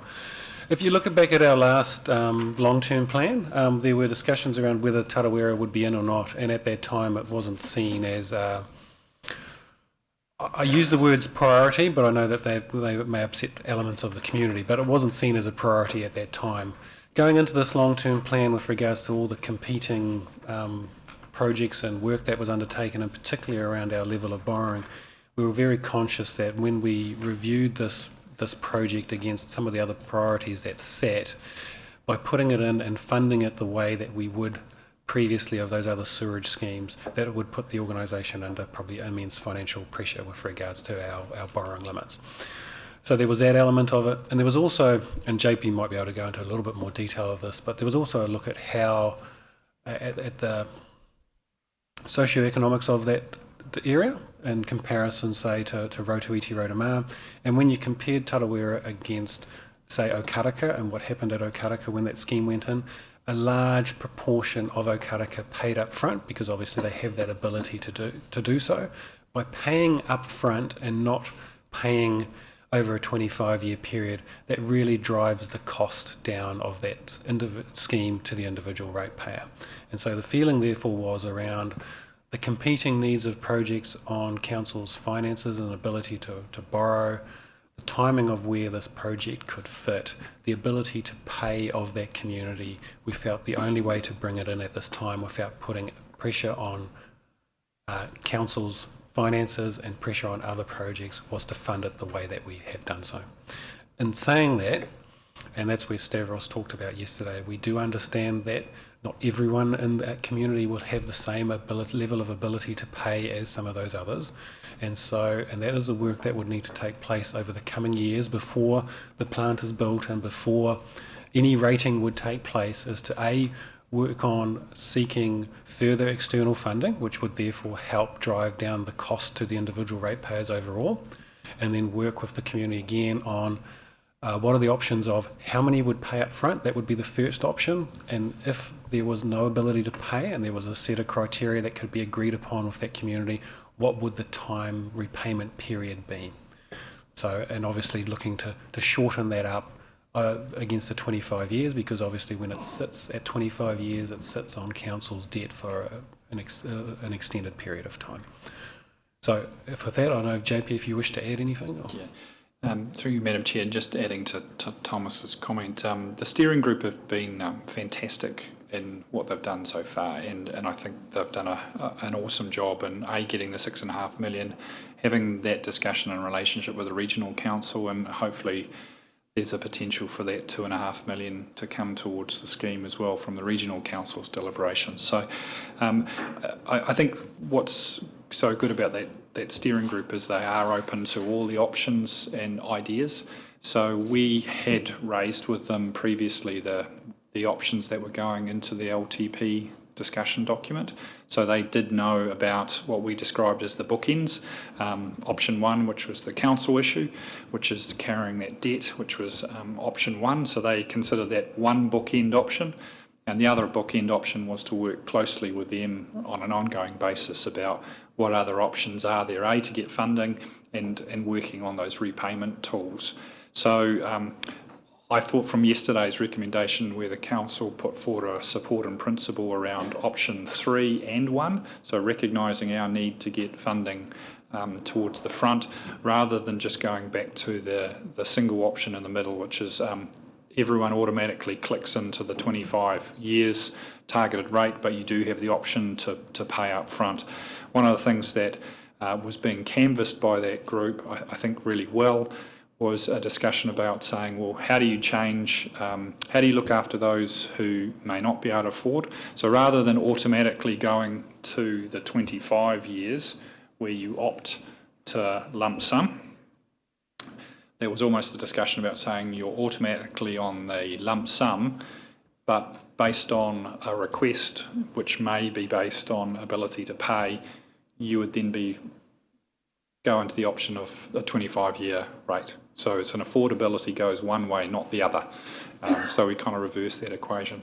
The other thing that the steering group did extremely well, and just in that conversation, and I think this is where some of those options need to be kept open around option 3, is they sort of said, well, maybe ratepayers would be interested in paying off over 3 years or something like that. So there is other options other than just saying pay up front or pay in 25 years. So they saw some opportunities there. They also had a conversation about saying, well, what if we incentivised it more? So obviously if you take a 25-year period, just like your mortgage, you pay considerably more because of the cumulative interest. They sort of said, well, what if the council's $1,500 contribution was $2,000 or $2,500 if it's paid up front, because that actually helps us as an organisation not have to carry debt. So that's some of the options that steering group wants to keep talking about. So that's why I thought what you'd arrived at yesterday, which is, yes, we have a goal of trying to receive as much funding up front, so council is not carrying the debt. As Thomas has said, that's a real pressure on the organisation, but the steering group are certainly keen to keep talking about where we get funding sources from and options around how we manage people's ability to repay early, quickly and successfully, or how we protect those who can't afford to pay in a longer term view. So that steering group has already started to grapple with that. And I think that's probably why such a significant number of submissions came in from that Tarawera community around option 3, which is keep talking. Thank you. Yes, Mr. Thomas. Thank you, Madam Chair. And I'd just like to mention we had a Lakes Community Board meeting out at Tarawera last night, so I had some immediate feedback on yesterday's decision at that meeting. Look, I think at the Which was? Severe disappointment that option 1 had been put forward. And this is from members of that steering group. JP has outlined alternative funding options being discussed that they saw under option 3. They're very keen to go forward with those. But, and I was just going to say, what I'll be suggesting is instead of a mixture of option 1 and option 3, I would be suggesting a mixture of option 2 and option 3. And I think we need to not confuse the ability to put the cost onto the rates with the uptake of putting them onto your rates. And I will say my experience with the other sewage schemes around the area is where people are able to afford to pay up front, they do. It halves the cost for them. So that community is very keen to, and the steering group is very keen to follow those further options. But they did support quite strongly through the long-term plan discussions in favour of option 2 plus option 3. So they had an LTP cafe consultation out there with about 100 people at it, unanimous support for option 2, option 3. The Ratepayers Association put in a submission. They weren't going to burden us with 160 identical submissions, so what they did instead was the Ratepayers Association put in a submission with 160 names added to it of people supporting that submission. And once again, that was around option 2 plus option 3. I'd also like to say that out of our other cafe consultations that we did within the Lakes communities, so those those communities that have gone through sewage schemes already. There was strong support from the other communities that Tarawera should be given the same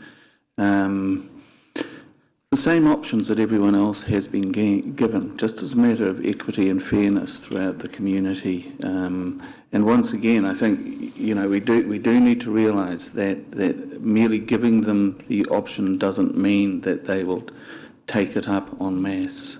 There have been talks from the steering group that they're going to work really hard to ascertain the number of people who would indicate doing an upfront payment, so that we may have more of an idea around that. Thank you. Yes, Your Worship. I'm a bit disturbed by hearing this back from a meeting where options were discussed that we were still and hadn't deliberated on. But I heard JP say it's not option 1 or option 2. I heard him really say, up front, we will work to find the best funding mechanism to support the Tarawera sewage scheme.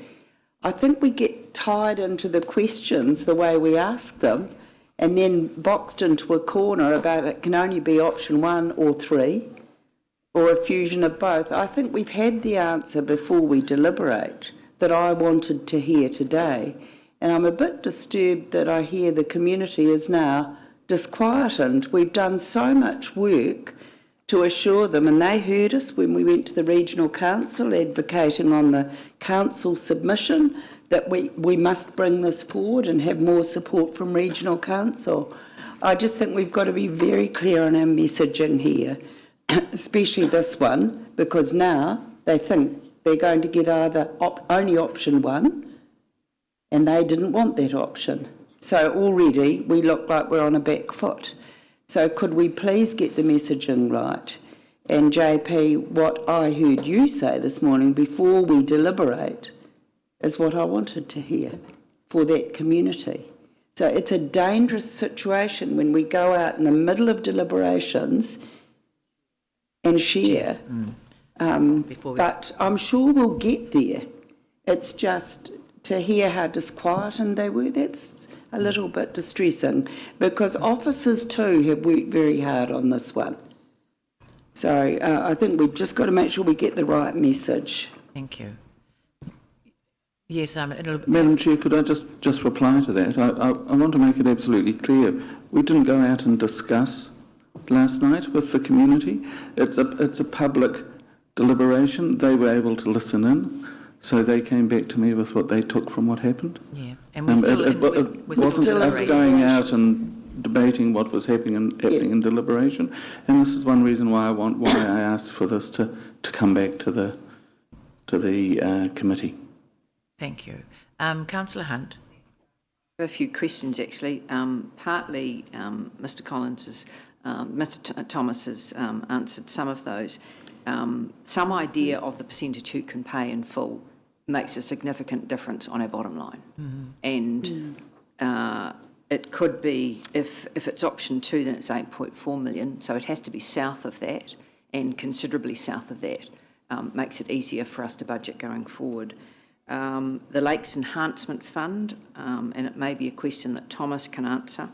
I can't quite remember whether it's still, is it $17 a year?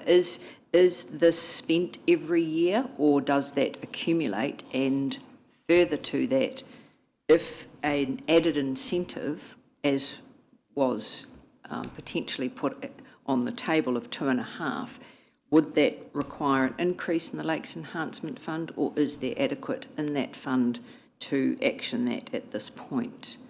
Those are my questions. I've got a couple more.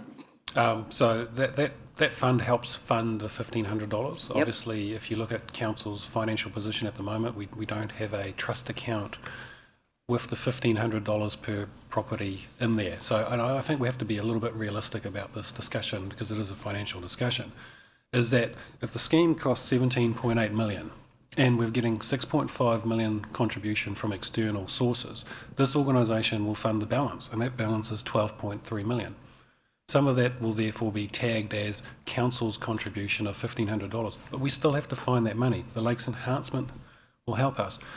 The reason why management is suggesting option 1 with an option 3 is because by going the other way, you will add effectively $12 million of debt to our debt, which shrinks our headroom, which puts this organisation under immense financial pressure with regards to retaining credit rating, having liquidity, and an ability to borrow going forward.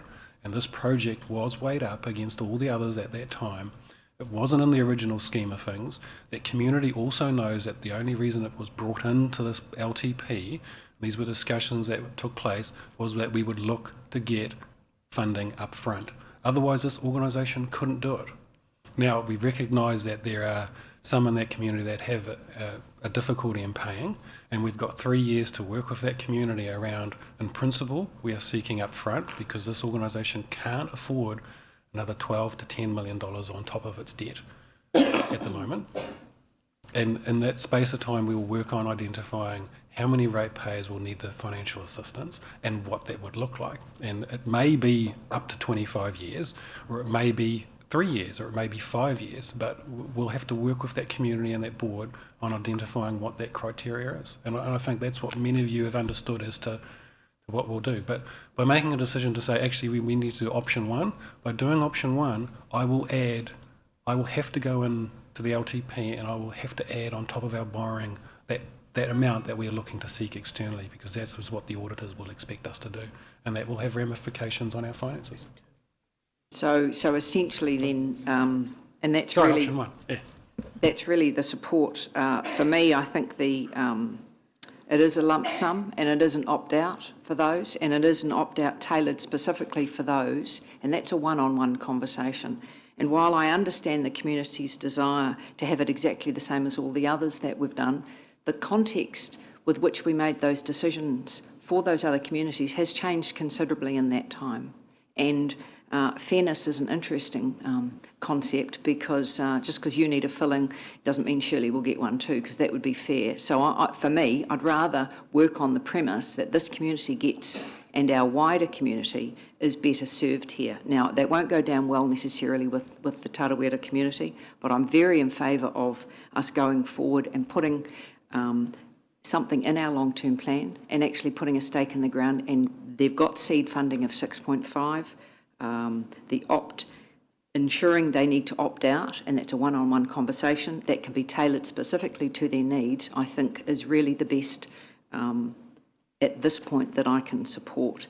And having some idea of that percentage would certainly benefit the discussion, but I do think that for me, we have enough. We went out, it was put in on that premise, and I think there are too many, it's too deep a financial step to take to change course at this point for me.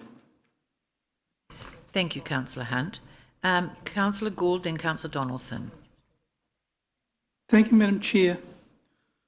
I'd like to point out that the water quality in Lake Tarawera is declining. The present TLI is 3, the target is 2.6, the TLI. That's one of the main issues involved. The Tarawera residents want to be treated as equal as other residents in Rotorua, like with the Rotorua-Tait, Rotorua, Hamarana sewerage schemes, where they were given the option of up to 25 years to pay it off. The last committee meeting, the chairman, Glenn Snellgrove, advised, he worked out that he anticipate probably about 50 to 60% of the residents of Tarawera would pay for the system up front. You're looking at the present time of about 450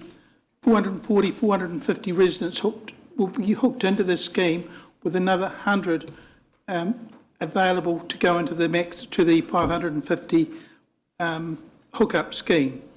Glenn Snellgrove's presentation was actually on behalf of the Lake Tarawera Sewerage Steering Committee.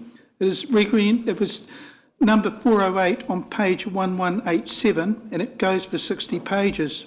On page 1199, their request was a targeted rate over 25 years, and they support options 2 and 3 from the Tarawera Lake Tarawera sewage. Councillor Gould, are you suggesting you want to move the debt level to 12 million in support of that submission? I'm supporting we've all the read option those of 25 years, Madam Chair. Okay. And this is why I'm explaining the reasons why.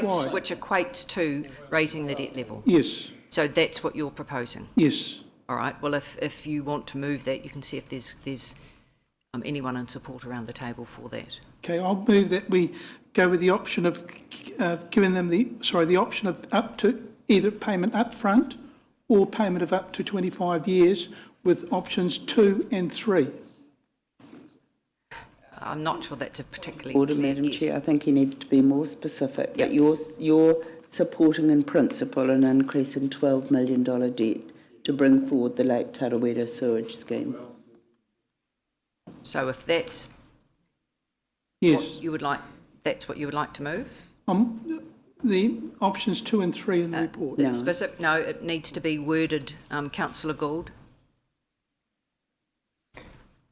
I think that the debt ceiling be raised by 12 million in order to allow the Tarawera sewage scheme to proceed. I don't think the debt level was raised by 12 million, Madam Chair. Essentially, that's what we've been told. That's what we're discussing here, Councillor Gould, that the only reason the Tarawera scheme was in the long-term plan was on the clear understanding that it would be paid up front, unlike the other schemes where council carried the debt for those communities up to a 25-year period. So it was added in here on that premise. To do what we did, to do for Tarawera, what we offered for the other lakeside community sewage schemes will increase our debt by 12 million. I believe your figures are wrong. Well, do you I think move? Mr. Colley, I believe that the figure should be about $8 million. okay, well, I'll just clarify for you. So the scheme is 17.8 million. 6.5 we're looking from external funding. Council will make a contribution of $1,500 each per property, which we will borrow to fund. That equates to $825,000. So that leaves a shortfall of $11.5 million if we don't seek the balance up front. So that is pretty close. So raise by up to 12 million is it's a fairly accurate representation of what will actually take place. Okay, so thank you. Now, do I have a seconder for that? Yes, Excuse Mr. me, Thomas. Madam Chair, I'm not sure, it might be a point of order. We didn't go out to the community in the long-term plan on the basis of Tarawera needed to pay up front or it wasn't in the scheme. We went out on 3 options. Option 1, that they all pay up front. Option 2, that they can pay over 25 years. And option 3, that we seek further funding. It wasn't an all or nothing. It wasn't an all or nothing options given out. And I think yesterday we supported in principle option 1, a mixture of option 1 and option 3. So I think Councillor Gould's motion that we support a mixture of option 2 and option 3 is perfectly valid. We may note on the end of that it could cause an extra $12 million to be added to the scheme, but I think it's perfectly reasonable to put forward a motion of option 2, option 3. They were 2 options that were presented to the community, and as I say, it wasn't an all or nothing situation presented. Point of order, Madam Chair. I support what Mr. Thomas is just saying, and that could be addressed in the motion if we just put in brackets option 2 and option 3 after somewhere in there. Yep. Thank you. You happy with that, Councillor Gould's clarification of that, of what you have moved, of your motion? Madam Chair, I just wondered Yes. we did it yesterday, but we haven't done it today on a couple of the discussions, which is maybe go back to the pages in the agenda too, because I think what you saw there summarised by the staff is the numbers of submissions we received across those three options as well. So if it's page 22. Yeah, so there's option 1, 2 and 3 identified, and I think importantly, so there's a polarity, I think, in the responses there, but equally if you then read down, we're starting to pick up on some of the comments that councillors have raised about fairness, equity, impositions on individuals, and some of the comments that are highlighted there too. So I just thought it would be pertinent to refer back to those pages as well before you proceed. Thank you. Yes, the Chief Executive. Before we discuss. Yes, the Chief Executive will just make a comment, and this motion has not been seconded at this point. Through the chair and committee members, could I just, and I'll pass to the the Chief Financial Officer in a moment. The key matter at hand here is that I think the issue that you've got with regards to a long-term plan is that the community need to be very certain as to the level of funding that you're building in for different activities. And this is a matter that is actually of critical importance to audit. So you can't build in an option where you say that you're looking at a combination of, for example, option 2 and option 3, without building in the certainty of funding for what the implication of that combination of options is going to potentially mean for council. The issue that you've got is that you don't have any additional funding at the moment for the scheme, and you also don't have any certainty as to other alternatives that you have. So as the Chief Financial Officer has already indicated to you, the potential impact of this combination option is to the tune of $11.5 to $12 million. So that is actually the requirement that you'd actually have to build into the plan to ensure that audit was able to look at the funding document and to say, we understand the implications of the alternatives that you're building in with regards to your planning process. I think it's important that the CFO, and I can see JP asking for some comment on this as well. Also, just take you through the implications of this decision. So, as you are looking to make it, you're certain as to what this actually means with respect to the implications of our debt headroom, also the impact on our credit rating, and what the additional costs of that could be if it is actually affected. Order, Madam Chair. Can I just ask for an additional part to Thomas's explanation? Yes. So there is a growth factor of 100 connections built into this, which is debt we will have to carry. And I'm quite mindful of the Hamarana scheme, where that growth never eventuated because community said they wanted it, and then they fought the district plan and didn't support intensification. So we never got that growth, so we continue to carry that debt.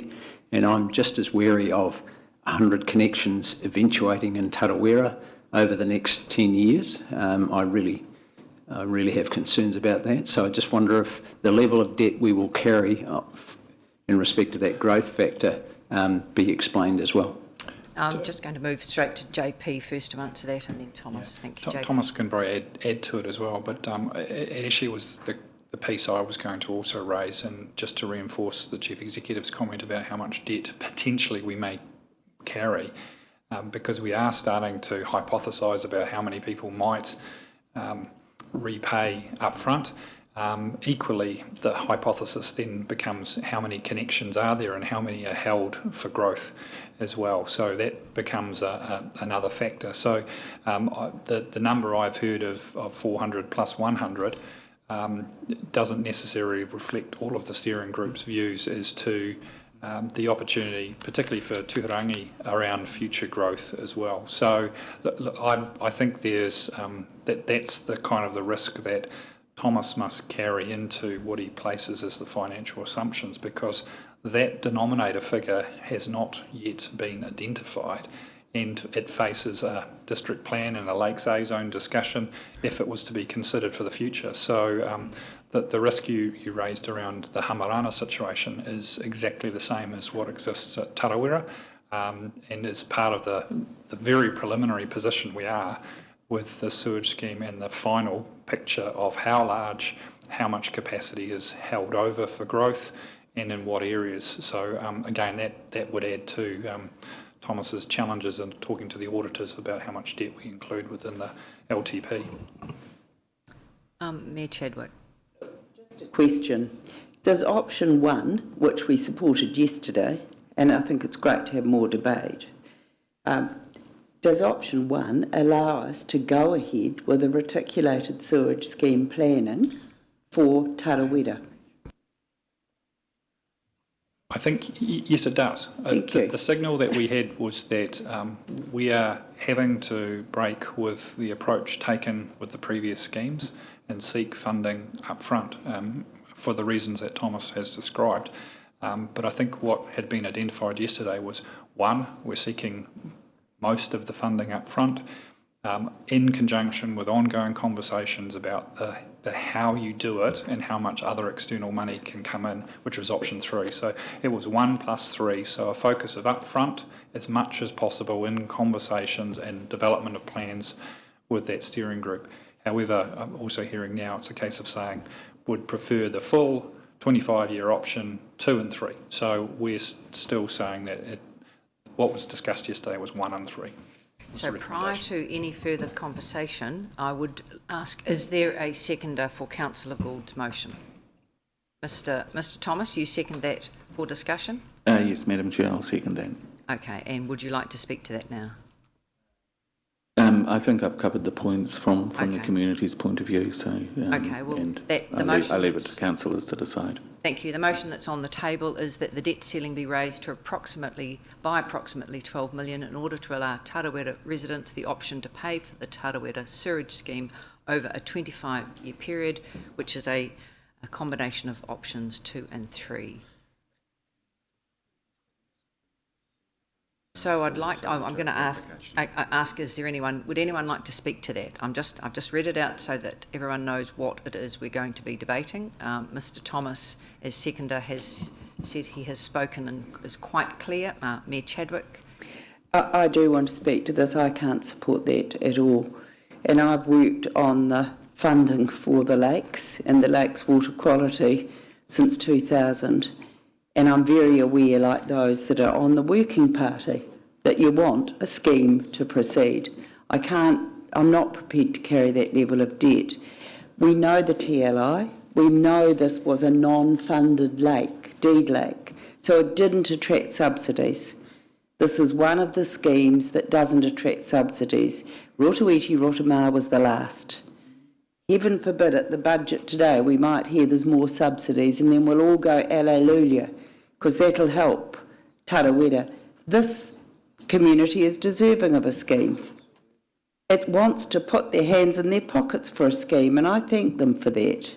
But we've got to be aware here at Council about our debt, and I'm not prepared to support that option just because of that level of debt. I think there are going to be other ways to skin the cat as we go down option 1 with the bit of option 3 in there about other funding options and work through that process first before we then look at, as a last resort in a future LTP, do we really have to bring in a different funding formula? So I can't accept this. Thank you. Councillor Donaldson next to speak. Yeah, likewise, Madam Chair, I can't support. I have, as I've already alluded to, serious concerns of what the implications of options 2 and 3 would do to our credit rating. And this is not the only community that's crying out to be treated the same and brought forward. Rotorua is asking to be included and brought in. They've been in and they opted out and now they want back in again. And so we've also got Mamaku, and we can't do it all at once. But if they are prepared to put their hands in their pockets, as your worship has said, and we do have a mechanism for those with genuine hardship can be accommodated with some time payment arrangement, then I think that's the way we need to go. And so I'd be sticking with the previous support and principle, and I'd vote against this. Okay, well, I'm going to allow 3 to speak for and 3 against. Is there someone else who'd like to speak? Yes, Councillor Bentley. Thank you. I'm speaking in support of the Mayor and Deputy Mayor. And I don't believe that we're in a position at the moment to saddle ourselves with that much additional debt. And we've also got to remember that there is murmurings coming from Mamaku. So we're going to have to address that one as well at some stage. So I'm very much in favour of reducing debt rather than increasing it. Thank you, Councillor Bentley. Now, would anyone like to speak? Mrs. Trumper, beg your pardon. Have you down on my list? Sorry, it's really just a point of clarification, and I won't harp on about Mamaku. The one thing I wanted to know is Regional Council have been approached for additional funding. So is that going to be determined by them as to whether that's viable by our decision being made here at the table? Is there any correlation between the two? Not really, Mrs. Trumper. No, we have some MFE funding. We want to proceed with it. The community want to proceed with it, and I'll let Mr. Thomas add anything. No, okay, so it won't impact our decision. It will certainly impact the end of the day, the financials over it and the cost. Yes, Mr. Thomas. Thank you, Madam Chair. Look, I just wanted to add that, I'm not going to go over what I said before. I think I was reasonably clear in what the feedback from that community has been in the LTP consultations that I've been at. But what I do want to say is whatever decision we make, whether it is this proposal option 2 and option 3, or whether it's the previous proposal of option 1 and option 2, I want to reassure Council that the steering group in that community are absolutely committed to getting a sewerage scheme out there, absolutely committed to working with Council. And I wouldn't want the issues I've raised today to be seen by anyone as opposition. That is, as any community would, they will ask for the most assistance they can get. And that's their right as ratepayers in our community. But I do want to reassure everyone that this is a community that has driven this project, that has incredibly strong support for a sewage scheme, however they obtain it. They have just been asking for a similar level of support that other communities have been given. Thank you, Mr. Thomas. Now, is there anyone else that wishes to speak? No, well, I'll just... Councillor Donaldson raised... Councillor Maxwell, was it? No, you go ahead. Thank you, Madam Chair. I support the previous speakers who have said that that's the 12 million debt that we expected to carry there, I think, is far too much. And so I thought I'd express and possibly ask a question of the mover of the motion, who over many years when we've gone through these at the long LTP deliberations, he often votes against what Council puts forward because of the high debt or the debt. So in many ways, I wonder if the mover is going to support this but vote against all the other. There are about 10 various ones, big move projects that we've got on board here that we went through yesterday that I want to see supported by our council, but this one here I'd have to support what I've heard earlier, that this is not a good thing to carry, 12 million. Thank you. Okay, well, I too will be speaking against the motion on the table at the moment. Councillor Donaldson's spoken about the loss of our credit rating. It would be downgraded, and the effect that also has is that we'd be paying, our borrowing rate would increase, so our interest would increase. If we went ahead with this, the cost to debt is $250,000 per annum. So it is significant for us. So I will put the motion to the vote. But just finally, Mr. Thomas, we are deeply committed to getting a sewage scheme out in Tarawera as well. And I've been involved on the community board and on the Te Arawa Lake Strategy Group, and I know how committed that community is. And also, we don't see any of this conversation as opposition, and I hope the Tarawera community don't feel our robust debate today is in any way opposing getting that sorted. But we have had to look at it with that financial lens. Yes, one final comment. And thank you for that comment, Madam Chair. And I think whatever the outcome of this vote, it has been worthwhile that Council has now expressed to that community that's watching us on camera, I know, the reasons why various options have been put forward, which weren't necessarily clear to the community previously. So I thank you all for the debate, whatever way the vote goes. And I'd like to thank everyone. So the motion on the table, the debt ceiling be raised by approximately 12 million in order to allow Tarawera residents the option to pay for the Tarawera sewage scheme over a 25-year period. Option 2 and 3, moved by Councillor Gould, seconded by Mr Thomas. All those in favour say aye. Aye. All those against? No. The noes have it, so it's lost. Okay. Now, I'm happy to put the motion, the original motion, if there is a... We'll just cut and paste that over. Is there anyone that would like to speak further to that, or do you feel comfortable that we have adequately canvassed the conversation and the discussion? So essentially, it is an opt-out of scheme, and that the goal will be to work with individual... Yes, Mr Thomas.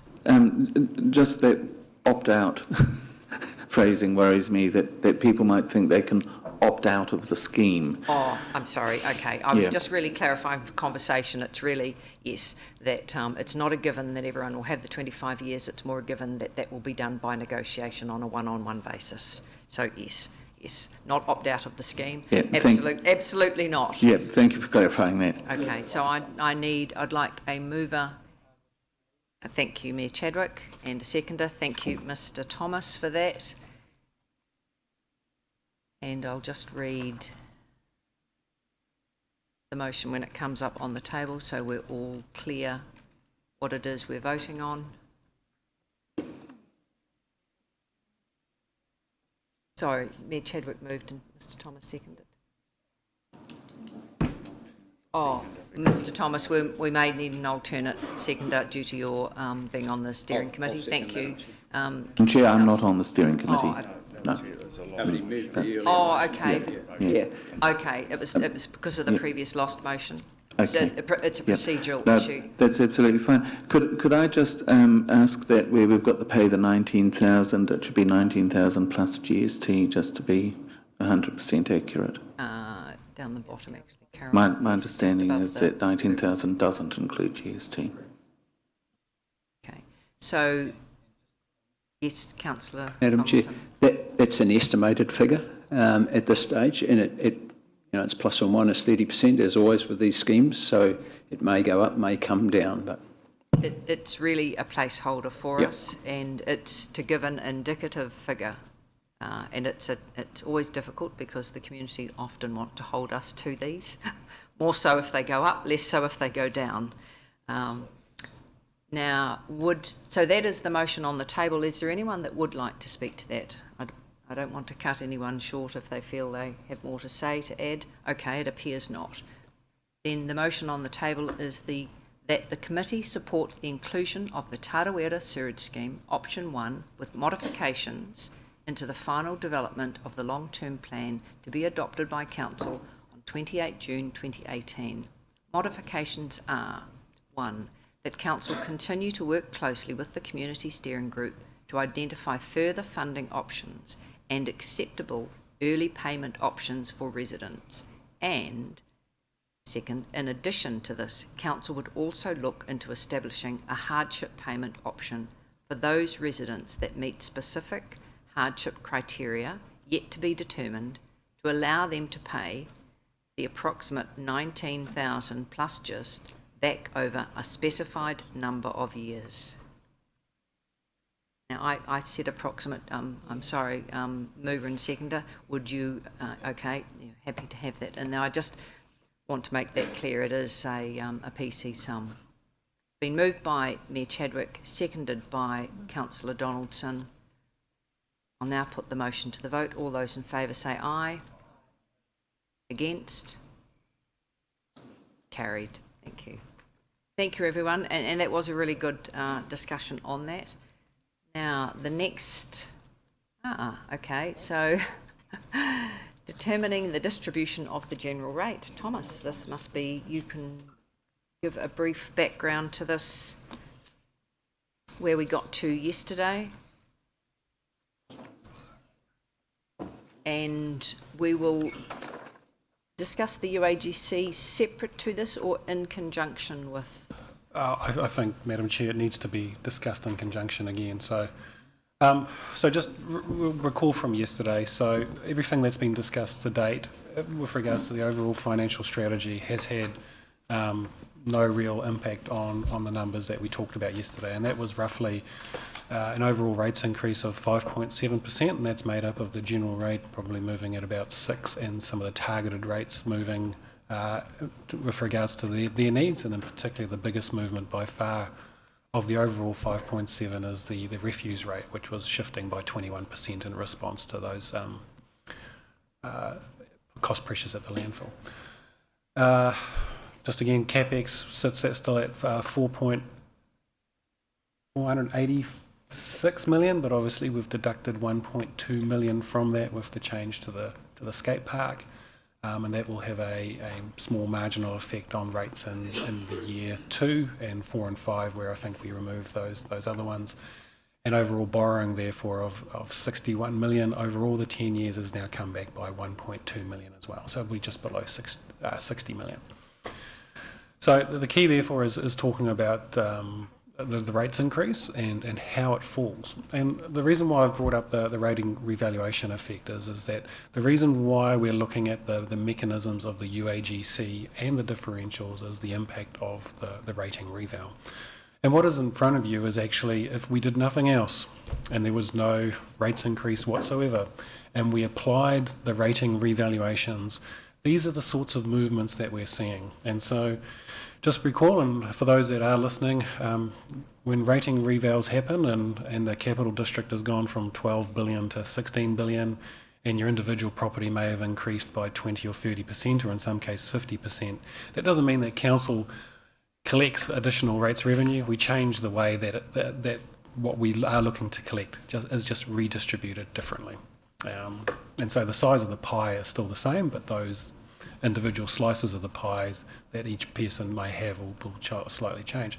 And what we've seen is that overall, the business sector of ratepayers will get an average, and bear with me, it is averages of nearly 5% decrease in rates. The farming sector would be -6% on average.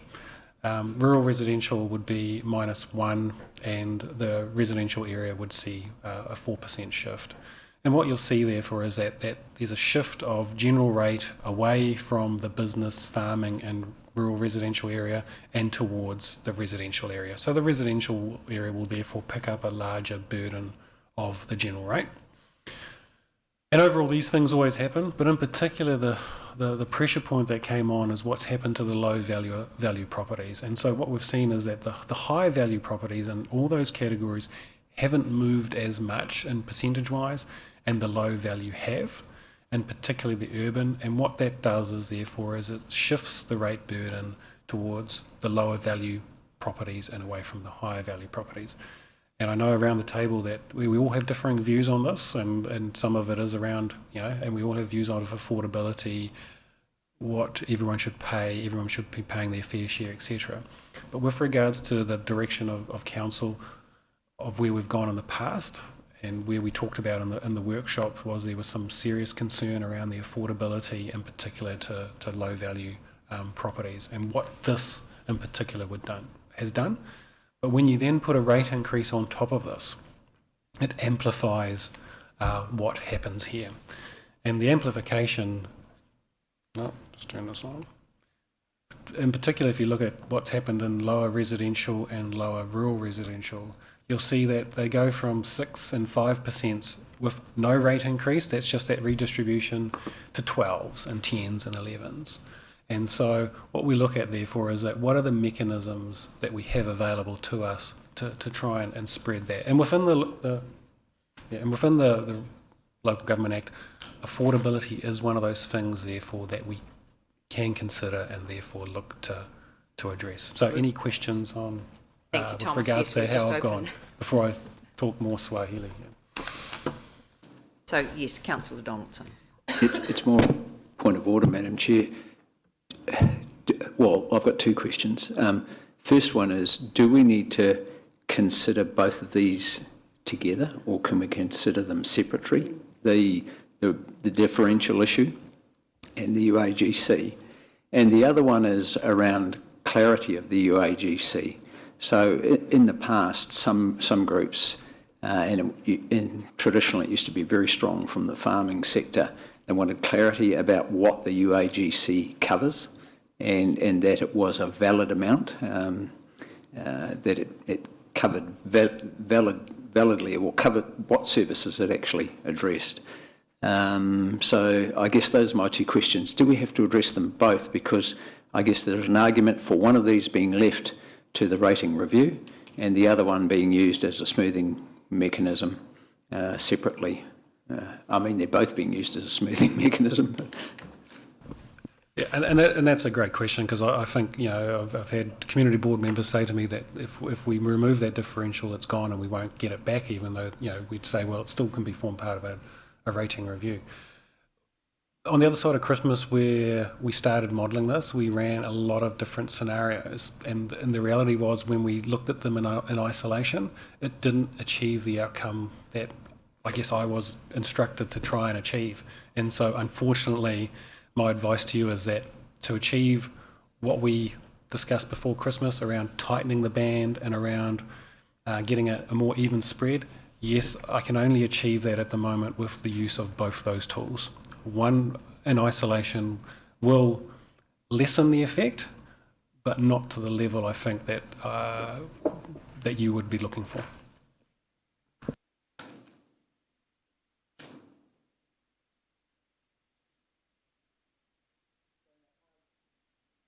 Question is, should we take them as one? From management, our advice would be that, yes, please consider this as one, because in isolation, it won't achieve the desired outcome of what we discussed pre-Christmas. So if there's no further questions, I can extrapolate a bit more.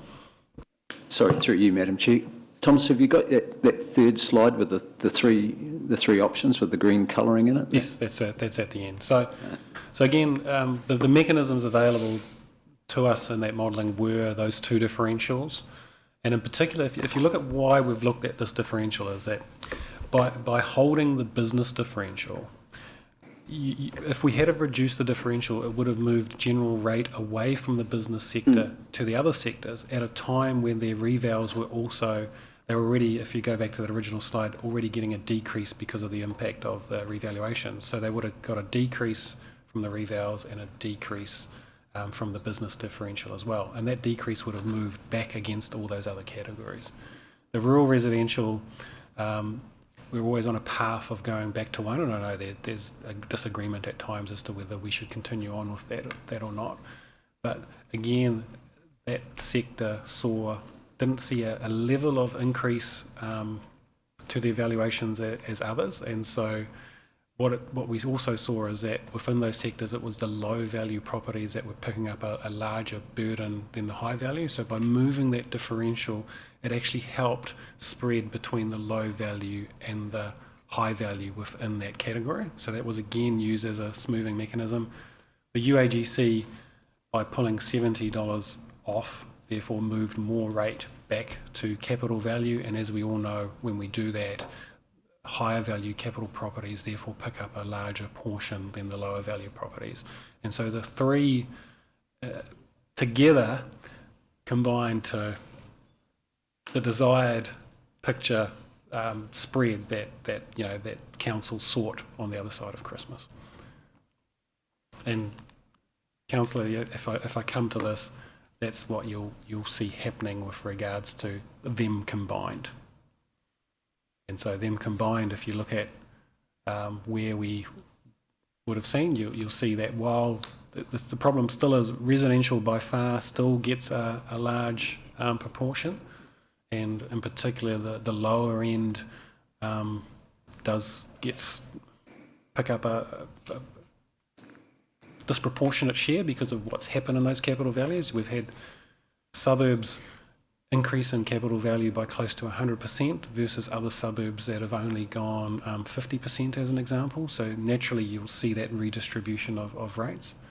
But by far and wide the range across the sectors and the range within each of those sectors around the difference between lower value and upper value are more compressed. My final thing I'll say before I pause again is that these are averages and these are specific properties. If I was to show you a scatter graph of all 26,000 rateable properties within the district and what their percentage rates increases are, there will be some that are up in the 15s, 20s, and an odd one at the 30, for example, and there will also be ones at minuses because during the year and as part of the revaluations, whatever took place, obviously some properties have moved significantly more than others.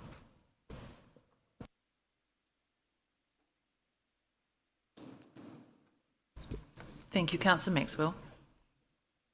Thank you for that explanation, Thomas. The other slide that you had, the 900 for refuse, is that the decision we've made on going out into the rural area? Correct, that is, yes. Your Worship.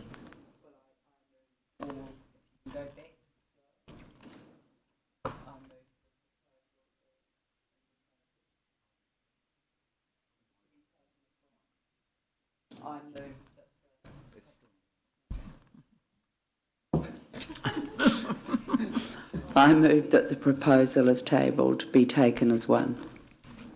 I'll second that. Thank you.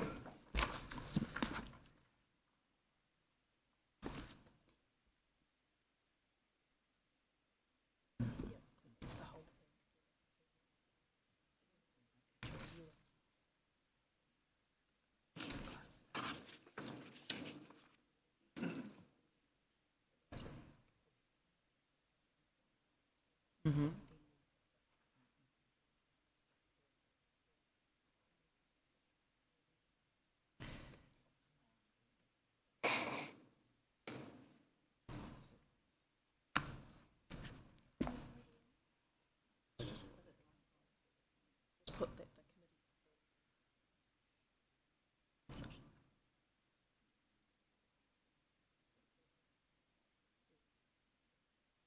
That's it, isn't it?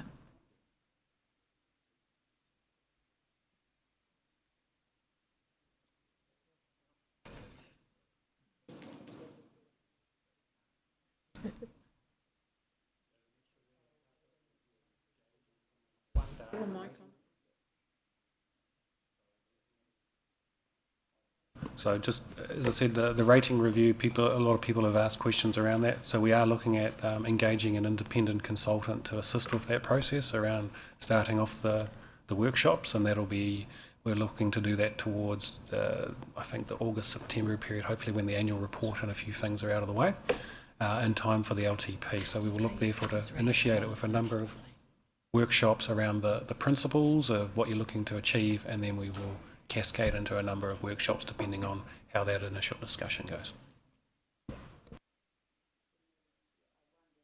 Part of the communications around this as well, because that's the next question everybody asks.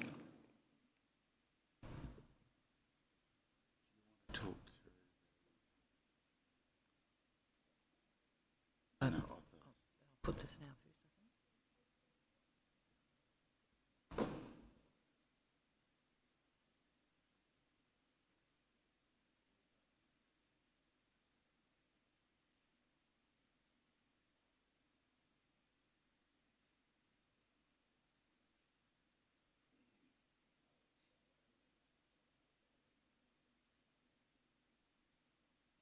Thank you. Thank you. I'll read the motion. One, that the committee.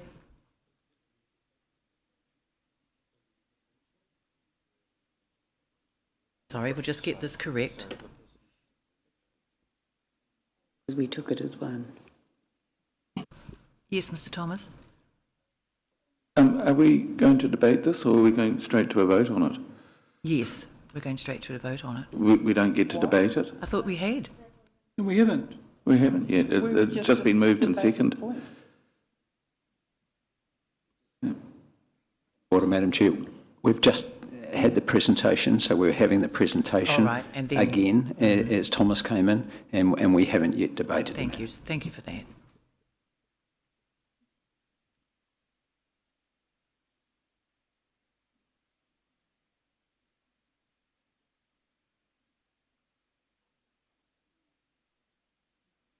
Thank you. Sorry about that. Yes, thank you very much. So it's open for questions. Thank you, Mrs. Trumper. Open for discussion. Oh, is it open for discussion or questions? For discussion, thank you. Okay. So obviously you know that I'm absolutely, totally opposed to this. I look at and these are just really base figures, so you know they're not exact, based on Thomas's 26,000 residential properties. There are currently roughly 2,300 farming properties, and when you take off the $70 from the 26,000, it's roughly 1.7. That automatically makes your $70 deduction from your residential properties $721 onto a rural property. And that's just really very fast maths right now. Now, I do not see how you can justify moving the UAGC down and putting that additional funding on average across 2,300 properties. And I've got the actual rating figures, which you know, but basically that's where we are. We see that UAGC as a reasonable distribution, and we believe that we have one house, town has one house. This is the only time that we actually are equitable across the whole region. As a farming property, our general rates proportion is significantly higher. So if you're saying 5% or 4%, it doesn't matter. On our capital value, that is significant on the value of our property. A 5 or a 7% increase on a lower priced property in town is nowhere near as significant. And I looked at the $114 up there for the lower CV in residential urban, and that basically is 31 cents a day. Now, look, however you do your maths, I mentioned yesterday that it was well and truly over $3 a day for us. I obviously haven't got time to do everything, but when I look at that, everybody has to look at what is fair and affordable. My view of what is fair and affordable is totally different to somebody else's. And we have to look at things in perspective. And I'm sorry, but I cannot support the motion as it is, especially with the UAGC proportion.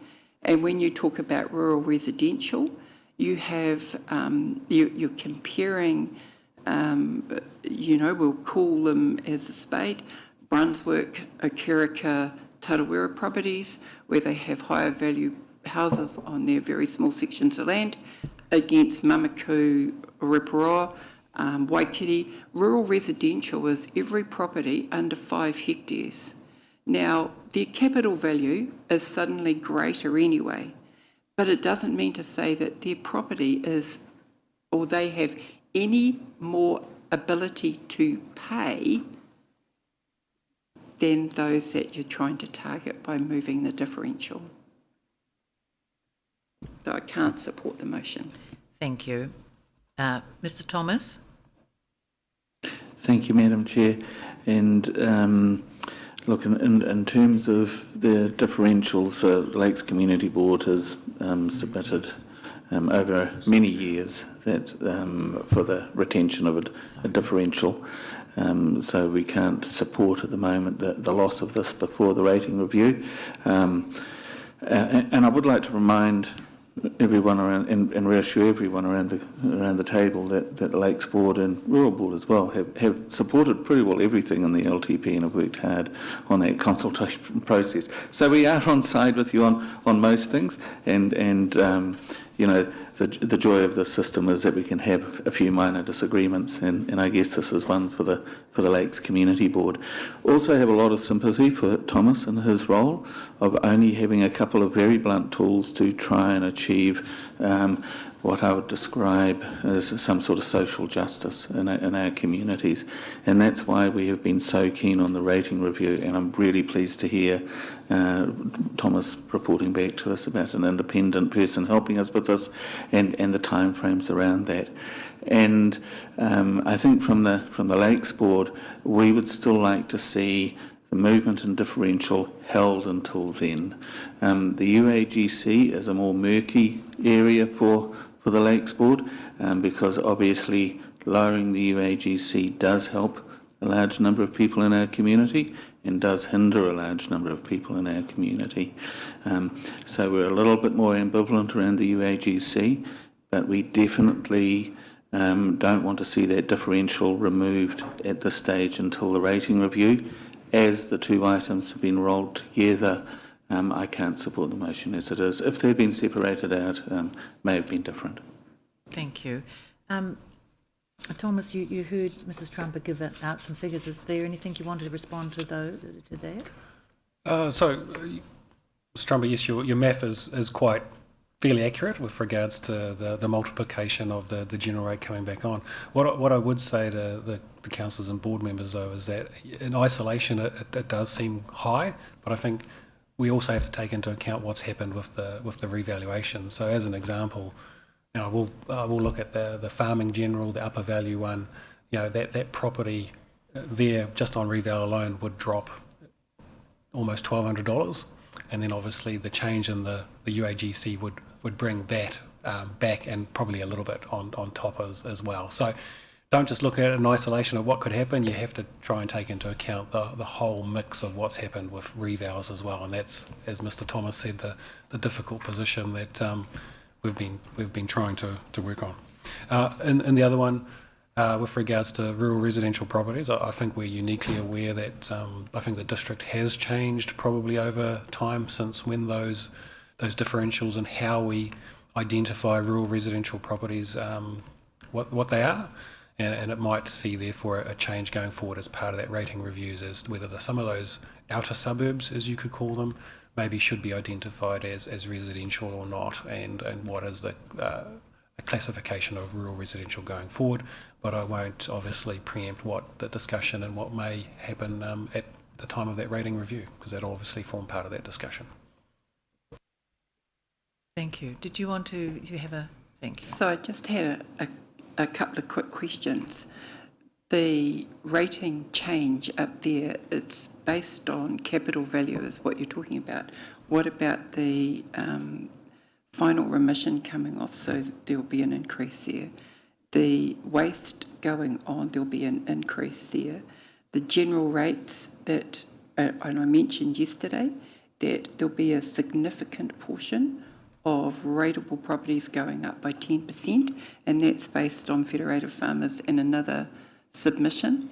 And I know that within our own board, there are some significant increases, and so we need to be mindful that if you're going to take it in isolation, you have to look at the whole picture. My question is the 3.56, is that taking everything into account where those higher value farm properties will be losing their final remission and rates with increase for targeted rates with waste? Does that make sense? Yes, my understanding is that does take all that into account. And please, again, be aware that obviously if there's individual property circumstances differ from when we talk about averages all the time, and we can always pick one out which is an exception, and you can always pick a property out that may have had a significant capital revaluation change that's driving a percentage increase, as well as they've maybe come onto a new sewerage scheme and therefore picking up a sewer rate, and all of a sudden a truck's driving past and they're getting a refuse. And so when you start looking at rates last year and what's being proposed, it is a massive, obviously, increase because the service has increased. And sometimes we've just got to try and normalise those back to like for like, and the intention of these comparisons is to try and bring it back to like, bearing in mind that outside of that there are always anomalies and unique circumstances sometimes for properties. Thank you. Councillor Gould. Thank you, Madam Chair. I realise we've got the rating review coming up, hopefully in the next 6 months, and I know that hopefully will please some people in the community which feel that their rates are unfair, whether they're paying too much, or in some sectors will be increasing them on a commercial rate instead of a residential rate. I also note that the differential going to 0.1, you've got a number of properties in the rural area which feel it's grossly unfair because the services the council, because the services they get at the present time. You know, they don't get a number of services which are available to the residents in the city area. With the UAGC charge going down to $500, I note with the policy that the council has set up that any residential house value more than $600,000 will be paying more in rates. And I've also noticed that with the farming sector, you know, some of those properties, as already been pointed out, will be paying up to $600 per property extra in UAGC charges. The farming community, as per the Federated Farmers meeting yesterday, advised that it was grossly unfair that you're targeting their interests, their sector yet again. They've got enough problems at the moment sorting out with PC1 in the Waikato region and PC10 in the Bay of Plenty Regional Council issues with the court cases coming up.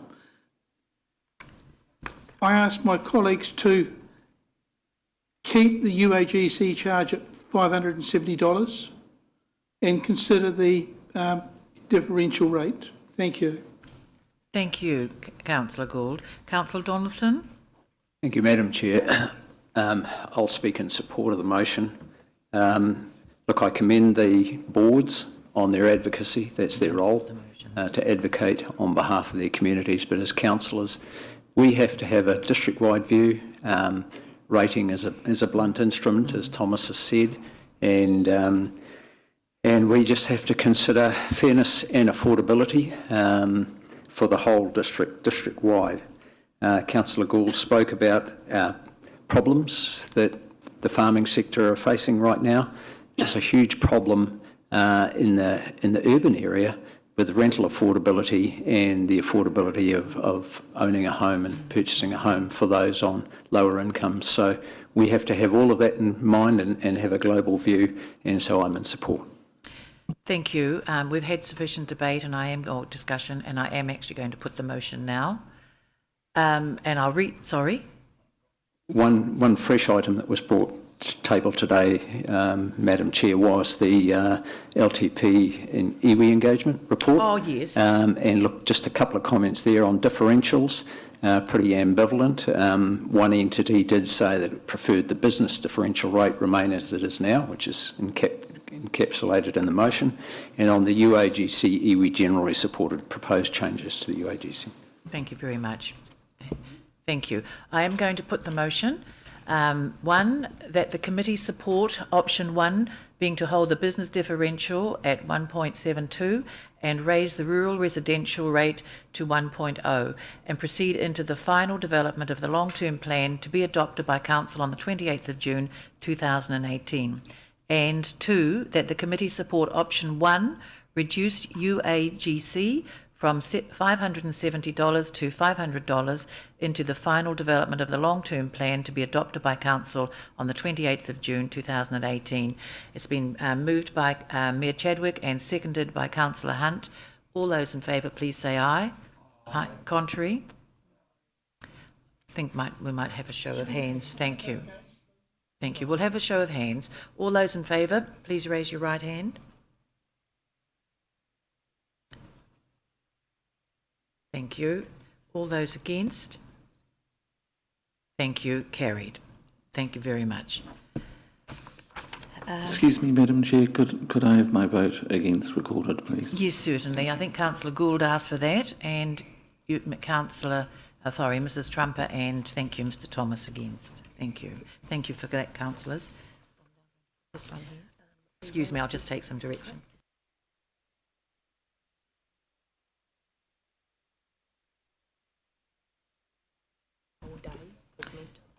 Thank you. Yes, we are going to, we will have another motion, and it is around the financial strategy. Thank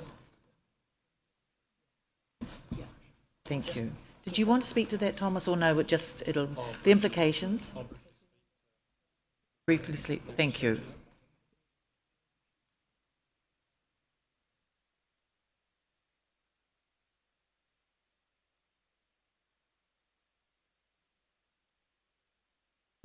The implications for the financial strategy, is that correct?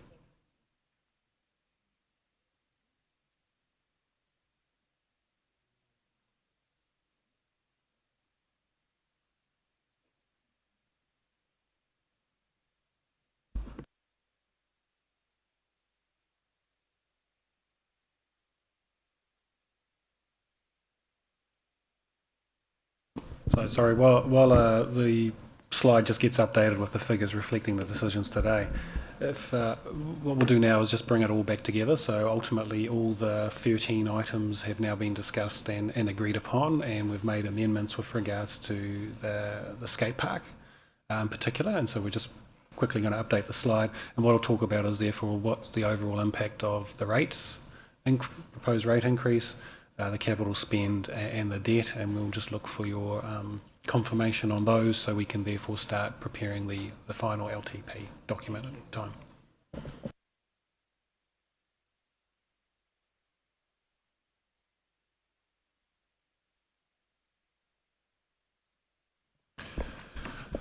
And so the slide up here, councillors and board members, represents therefore where we're heading. So we went out for consultation with a rates increase of 5.6%. We are now proposing 5.7. So with regards to those sample rate payers that we showed you before, there is obviously going to be a small difference of maybe 0.1 to a lot of those figures. CapEx was 490 and it will reduce to 485,000. Peak debt in year 5 has come down as a reflection of the changes to the skate park, and overall that means the debt increase for the 10 years has come down by a similar amount. So what we are asking therefore is confirmation of a proposed rate increase of 5.7%, 10-year capital spend of 485 million, which will result in debt peaking at 281 million in year 5, and the whole 10-year profile will see council debt overall increase by 60 million. So we will see a planned reduction in debt in years 5 to 10.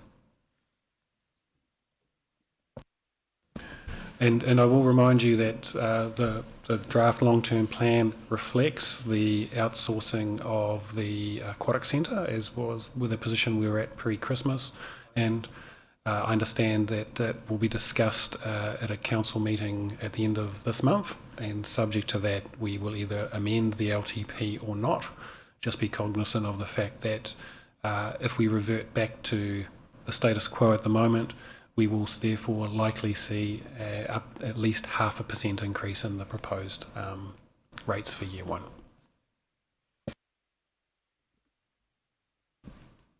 Thank you for that, Thomas. Thank you. Yes, Your Worship. Thank you. Thank you, Councillor Hunt. Oh, she's just typing it up. Thank you.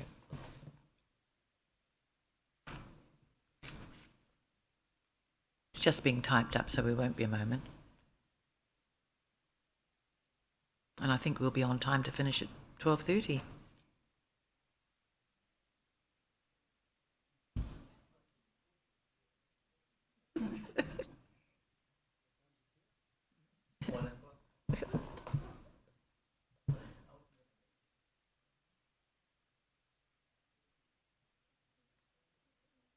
Just waiting for Mr. Thomas.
Look, thank you, councillors. We've just had a quick summary again of the financial summary from Thomas. So thank you for that, Thomas. And I just want to know if there's anybody that would like to comment on that. Otherwise, we have got a mover and a seconder. Thank you. We'll just bring it down so we get the full picture there. But is there any comment that you'd like to make? Thank you, Your Worship. I'd like to thank the executive and the staff that have driven the long-term plan. And it's not an easy time to get the balance that we wanted, to get the community input, and the process for that, I think, was really, really great. And I thank the councillors that did get so actively involved, and you're all here, who went out and about and did listen. And, you know, when we listen, that's what it is. It's a guide for us today to make balanced decisions for our community. And thank you, Thomas, also for trying to make equitable, which is a great challenge, and also not to add to our debt in an outrageous way. And we're all very aware that that's something that we carry financial prudence with us very dearly for the intergenerational impact. So thank you to you all for the putting together of this. I've enjoyed the day and a half, thank you, Chair, and the discussion around it. And before we vote, because you never know which way it'll go, but I think it's a very aspirational and strategic long-term plan. Yes, thank you, Your Worship. I think most councillors sitting around the table will actually agree with you, and it is an aspirational plan, and that's really what we are about. Is there any further discussion? Yes, thank you, Councillor Maxwell. Thank you, Madam Chair. I too want to support the comments that has been said by our Manukura, our Mayor. Can I ask a question, because I just want to be able to explain to a few more people. Someone spoke to me and said, "Oh, how do you factor in what has just recently happened, the flooding? It cost X amount of millions." But I had it written, we had a report here, something, the whole thing was about 5 million. Did we get 3 point something back from somewhere? Yes, So, I'll get Thomas, does Thomas it to answer. mean that we have factored into this what it cost us for the recent flood? So we have in the Capital Works program amended it for known carry forwards from this year as well. So there was a number of projects in the open spaces area, such as car parking at the hockey turf, etc., which we've accommodated in year one of the LTP. We've also made an allowance of up to $4 million of additional expenditure in year one in response to those storm events, of which NZTA will fund the bulk of. There's still a shortfall of about 1.5 million at latest estimates that we haven't added to the total cost of CapEx, because we believe when we have a year of a budget of about $74 million, we will look to find that $1.5 million out of next year's budget, and we'll obviously come back to you with how we've achieved that when we get there. So we definitely have made allowances for known subsidised expenditure from NZTA.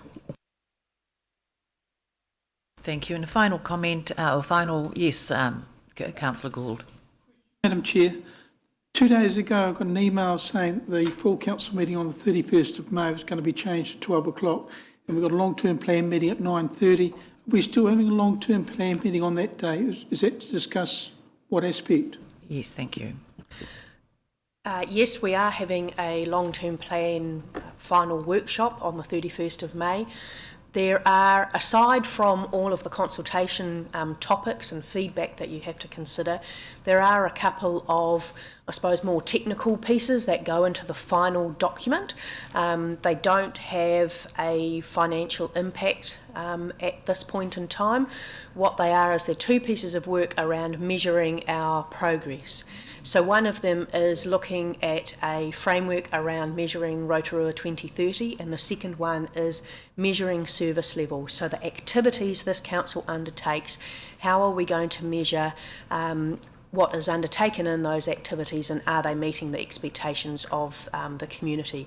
So those are two pieces of work that we haven't yet worked on together as a team, and so the workshop will be based around those two particular pieces of work. Thank you. Well, there you go. We've got up there the motion, and I'm going to now read the motion, and I'll put that motion. That the committee support the financial strategy as presented following consideration of all consultation and feedback topics to be included in the final development of the long-term plan. CapEx over 10 years, 485 million. Rates, year one, average 5.7%. Debt peaks at year 5, 281 million, and increased borrowing by year 10 for 60 million. It's been moved by Mayor Chadwick, seconded by Councillor Hunt. All those in favour, please say aye. Aye. Contrary? Thank you. Show of hands, certainly. All those in favour, would you please raise your right hand? Thank you. Thank you. And recorded against? 3 recorded against. Thank you. So that's carried. Thank you very much. Thank you. Thank you. I do just want to, we've come to the conclusions of our deliberations on our long-term plan. I would like to thank, to also support the comments made by Her Worship, and thanking the staff for the work that's been done. Jeff, to you and your staff, it's been a big piece of work, and it's been done very well, and we've been well informed. The consultation process that's fully informed our community, so I want to thank you all very much. Councillors, thank you for the last 2 days, and I now declare our meeting closed. Thank you. Kia ora.